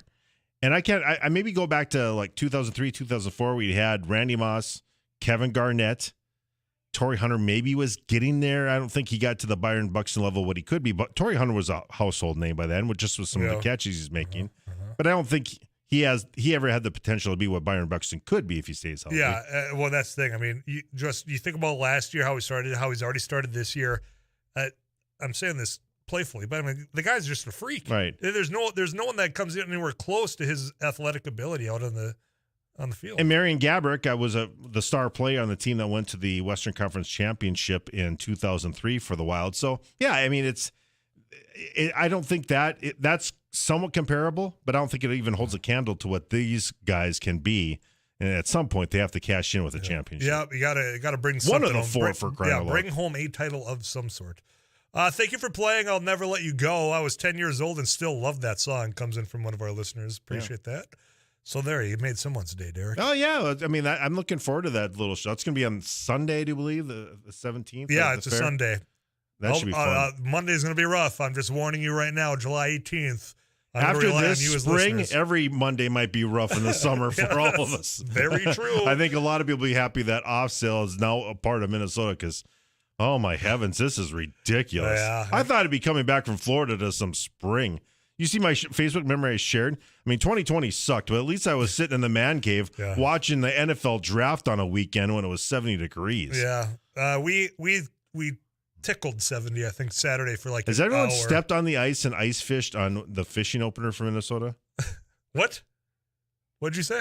The fishing opener in Minnesota. Oh, yeah, it's stepping on ice. What? I mean, there's ice still out there, but you wouldn't want to do that. I'm just, the heater warning, don't do that. Some of the bigger lakes might have a little. I wouldn't necessarily, but I've seen people walking out and just doing the 5-gallon bucket thing. Yeah, not interested. It's ridiculous. It's silly. That's stupid. Don't do that. Derek Hansen, East House of Couch Potato Radio. We need to talk about the draft. Oh, there's other fan bases that throw things.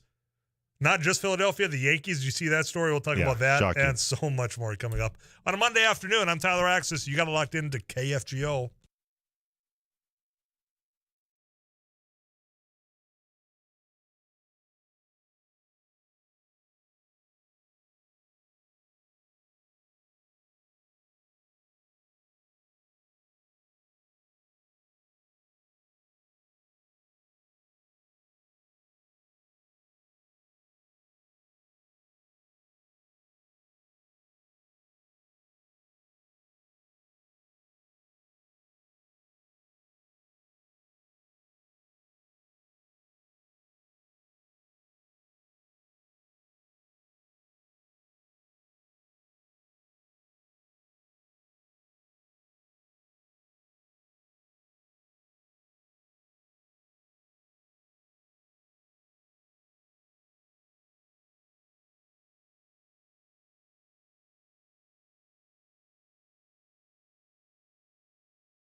Now, was it Steel Panther or Steel Dragon?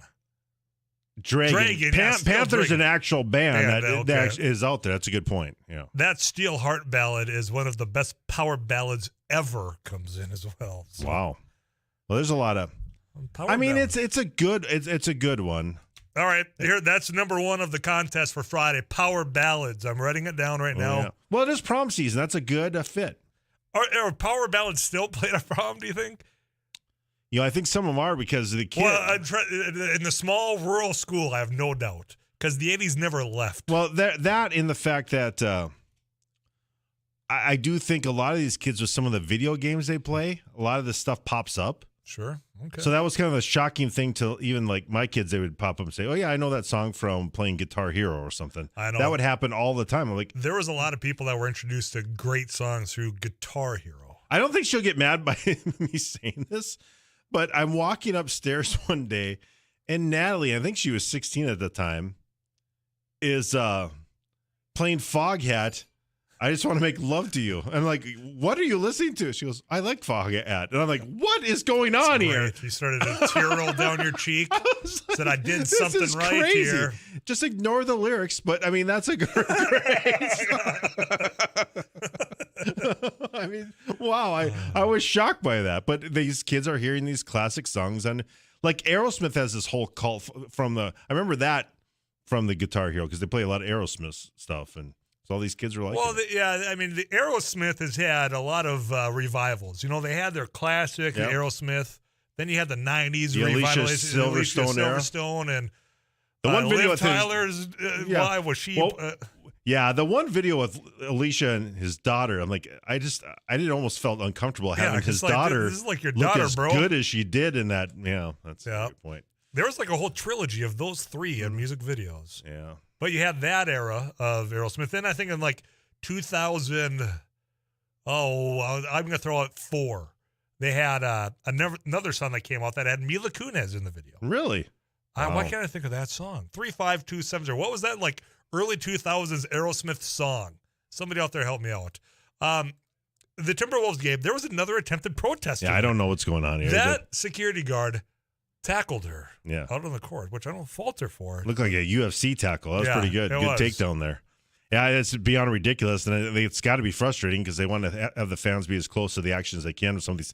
And who are the people funding this where they can buy those seats? I mean, those they're not like cheap. Second row that crazy. she's storming the court and getting tackled. So I appreciate the people in the front row. From the video that I saw, which clearly was an accomplice to the person that got tackled, the women in the front row turned around and like had jackets held up over so they couldn't get the video. Wow. Yeah, so it's like, hey, kudos to you. Jaded by Aerosmith. Thank you. It was Jaded.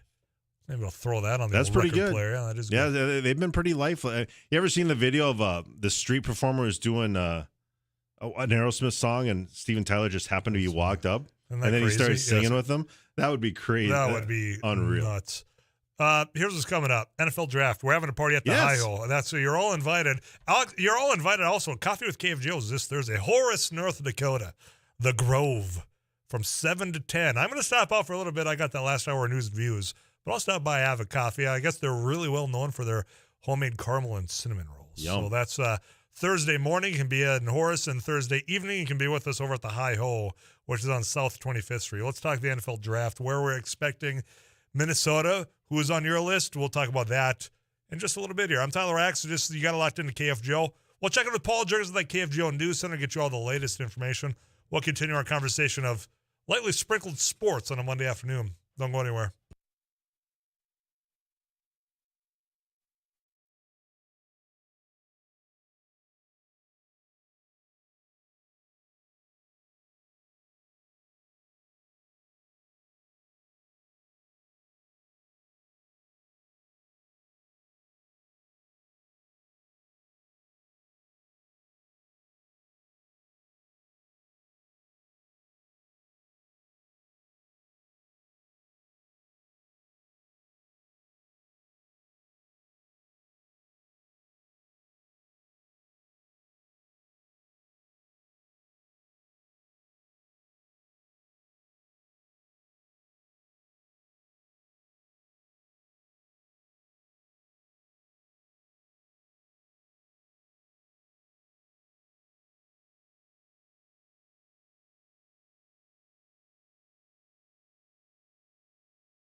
Dakota's longest-serving state senator says he'll resign following a report that he had traded dozens of text messages with a man jailed on child pornography charges.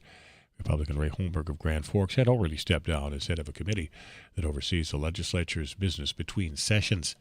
The Fargo Dome has booked a major act for late summer. Maroon 5 will stage August 12th. The band, with frontman Adam Levine, opens its 2022 World Tour in Egypt next week. 17 shows have been announced. Tickets for Fargo go on sale Friday. Other Midwest cities on the tour include Billings, Montana, Lincoln, Nebraska, St. Paul, and Green Bay, Wisconsin. With the summer travel season approaching, tourism leaders in Minnesota are lobbying the legislature for more money. The industry was hit hard by the pandemic with a loss of more than $11 billion since January 2020. Rachel Thompson with the Minnesota Association of Convention and Visitors Bureau says tourism funding has a great effect on how cities market themselves on the local level. It can enable them to do such things as launch new events and draw businesses that cater to tourists. Thompson says both the Senate and House have approved money for the industry, but an agreement has not been finalized. Fargo-Moorhead, that wind advisory was canceled early by the Weather Service. Will be partly cloudy tonight and about 20 for the overnight low. 42, partly to mostly sunny tomorrow. Then Wednesday, mostly cloudy, near 48 in the afternoon. Chance of light rain, clouds Thursday, 52. Fargo-Moorhead, 27. Paul Juergens, News Radio, KFGO.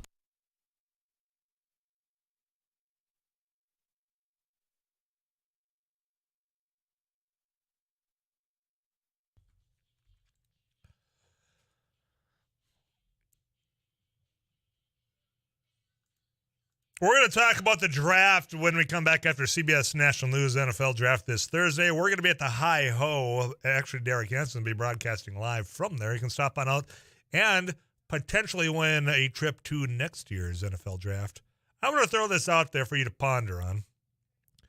We've talked a lot about Philadelphia fans and all sports and how terrible they are in the city of brotherly love. They don't show that love and affection for opposing teams and fans. It's not isolated to Philadelphia. The New York Yankees, their fans pelted some of the Cleveland Guardian players after yesterday's game. They threw garbage, they threw beer cans at them. We'll talk about that. And the NFL Draft when we come back. Final half hour of Afternoons Live is underway. I'm Tyler Axis. Don't go anywhere.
No. Well, I think that going back to your protest thing, everyone's acting stranger. And then we have a bunch of people storm the court early in the year too. I mean, just people are acting weird. I mean, I think the weather's been bad everywhere. People are cranky about that, especially here. And I use that as an it's example kind of the Friday. Post-pandemic stress. I just think everyone's in a weird spot. I don't know how to explain it. Yeah, the multiple protests, in particular at the Timberwolves games, which I know there's rumors about Glenn Taylor and how he's handled his chicken operations because of the avian flu, but I keep coming back to that is a federal requirement, right? That you have to, unfortunately take the rest of the herd when this enters the population, but there's people protesting him. They're chickens. Maybe they got feelings, man. I don't know. No, have you ever butchered chickens? There's not much. No, Eric and I have heard stories because I know my family that used to have chickens. I've heard of the ways in which they're just took not care very of those bright. chickens. Yeah. And not to throw the family under the bus. I was a farmer, but I'd be worried if the protesters saw what chickens do to other chickens. Yeah. Peck. That's a great way of putting it. It's like gluing hands to courts, chaining oneself. Now, I don't know what this latest one is. Just what in the world is going on at sports events? Mm-hmm. Throwing garbage? Well, I mean, we've had this before, though. Remember, we think of Philadelphia, but the Cleveland Browns, when they're at the old Cleveland Stadium, they used to throw batteries at people and stuff like that, at players, and that was always known in the dog pound for being unruly. And that was the same, it was a Sam Weiss thing or whatever. He got in the crowd. He goes, quit throwing stuff on the field. You don't live in Cleveland, you live in Cincinnati. So that kind of brought up that big Ohio rivalry thing going. So, but here's the concern: when you tell the crowd, "Hey, don't do that," it just gets more people to want to do that thing. Sometimes not.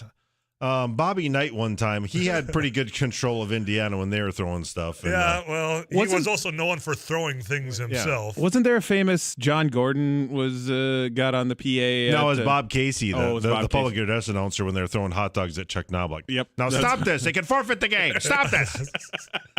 It was the most upper Midwestern scolding. Would you guys please knock it off right now? What was the... What was you don't want to waste good hot dogs either. What was the name of the admiral in the Return of the Jedi? The red face. Akbar. That's a trap. Admiral Akbar. That's kind of when you talked to Bob Casey. Was like he talked the same way. It's a trap. So no betting. Yes. Oh, good Admiral Akbar reference. That's Return of the Jedi for you fine folks. Yeah, that was Bob Casey, legend Bob Casey, who obviously most nobly known for the Kirby Puckett entrance, right? And those are the good old days. There's a few things I miss about the Metrodome. The old press box when Peg, who is no longer with us, would make these hot dogs and pretzels, which are at no cost to you. And when you go to a baseball game, you got to get a hot dog, right? I mean, that's the thing.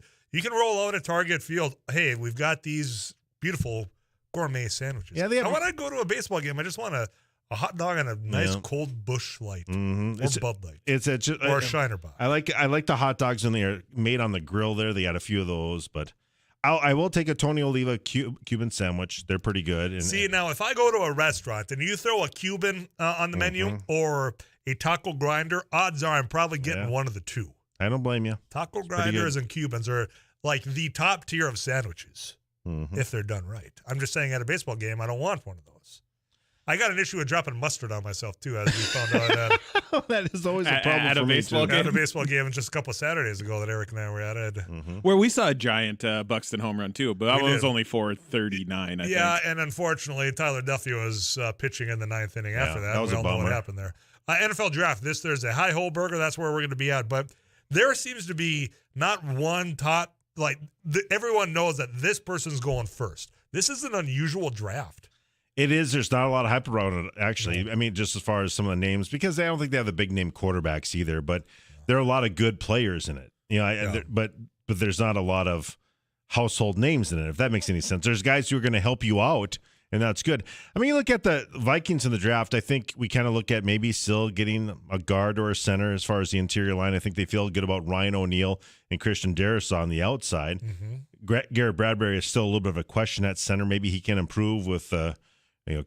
Help, a little bit of help around him on each side. So if that's what they're betting on, obviously defensive tackles. I think outside linebackers, if they're going to go with more of a three. I mean, you got to rule in a cornerback. I mean, that's got to be a that's thing. The thing. Now with this scheme changing up, I mean, you got to have some of that speed and athleticism now back into the defensive backfield. As you're bringing up outside linebackers, that corner situation.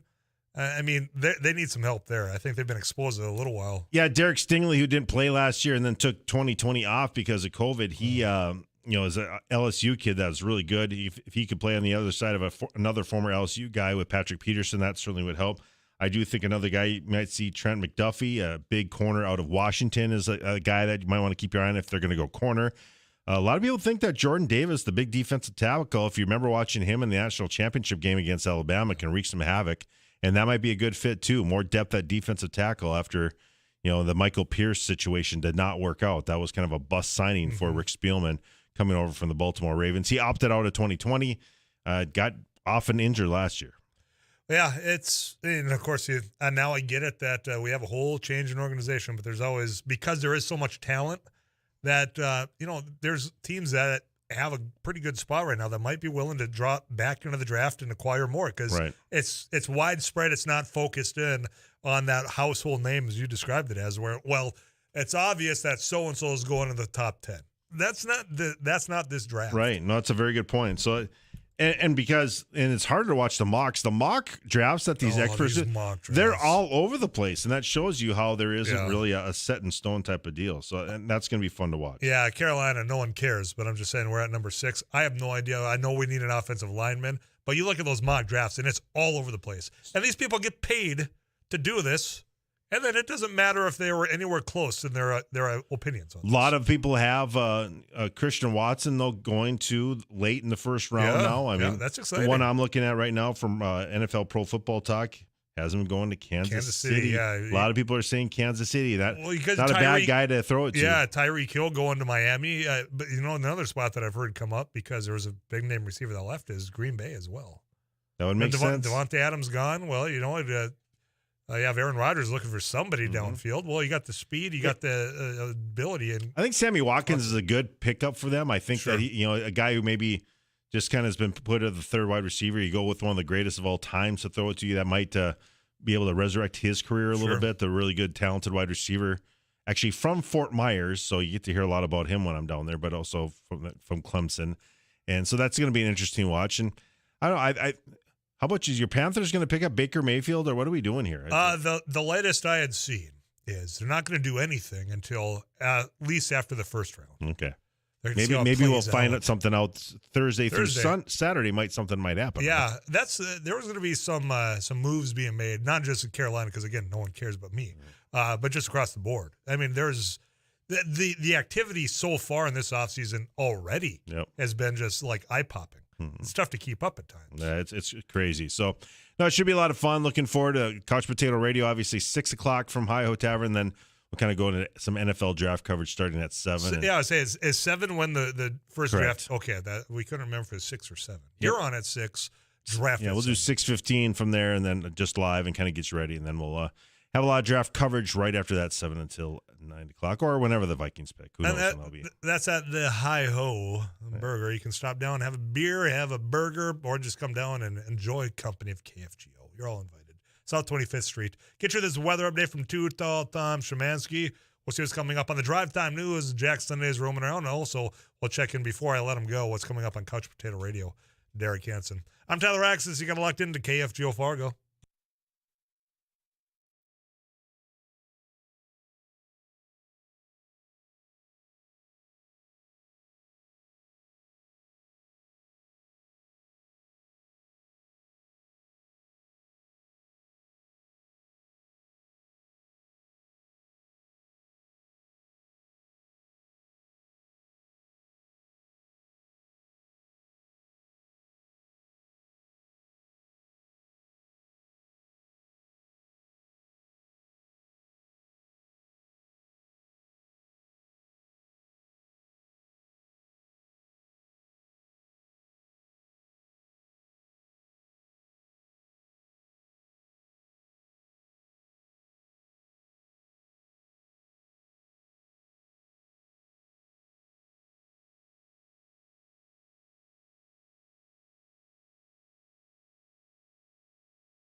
She's a packed studio here, sponsored by Gunderson's, KFGO studio, that is. Jack Sunday in studio. He's got the drive time news coming up.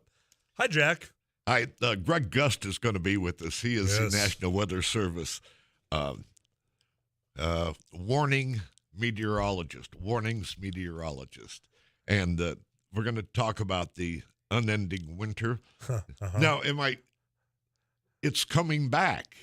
You know, it kind of goes away, and it's like those big old swirling storms back in the olden days, and it's just going on and on. I know. You can hear it in Too Tall Tom's voice when he says, settle in, it's coming back. So we're going to have him on during the Drive Time News, Greg Gust, and also I'll just pick his brain on whether or not the recent spurt of weather might be the drought buster that we were hoping for. I know. We've been praying for it.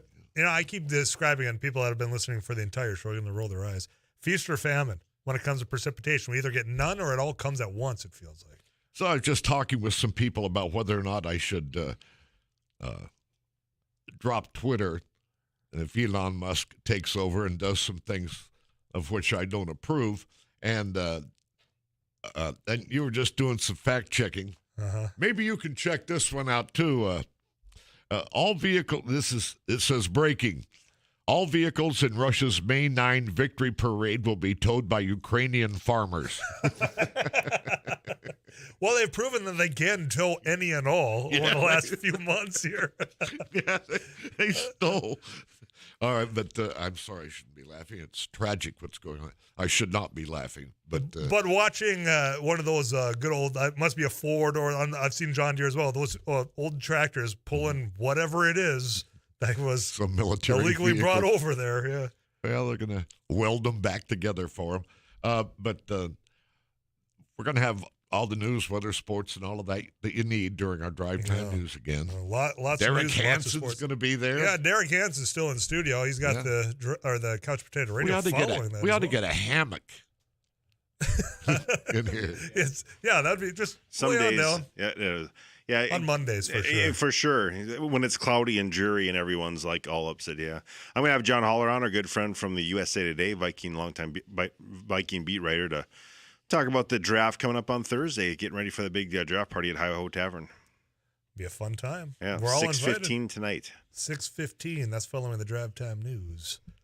Lots to get to. It could be very busy. You know, we're going to have our farm news and all our markets and such. But I found an MIT study having to do with oreology, and if I have time, I might be able to work that in. Squeeze it in. It's not really breaking news. It's about a week old. I'll admit it. It's sitting in front of me. You know, I think it's timeless. Yeah, there you go. There's some things that you can bring up at any time. That's probably one of them. It has to do with testing the Oreo under scientific scrutiny as to if you can separate the two pieces equally so there is an equal amount of frosting on both sides. Okay, now here's my question. Do you separate them? Because I don't have the patience for it. No, I dunk it. I dunk them. Yeah, you dunk in milk and then you just devour. That's all I do too. Yeah. It's all about the timing of how long the dunk lasts. And I only like the traditional ones. Yeah, you don't need any of the knockoff generics. I don't need the jerky flavored Oreos or whatever they have. You had something right the first time, Oreos. You don't have to dive in just because you can. Doesn't mean you should. Well, they did. They did. They didn't ask, and they're doing very well. Yeah, right. And we're just talk show hosts. They're making all the money over there with their Oreos. Jack Sunday's got the Drive Time News. Derek Hansen's got Couch Potato Radio coming on up. Folks, that's it for me today. I'm Tyler Axis, your host here on Afternoons Live. Tomorrow, we're going to talk about the rural electric cooperatives.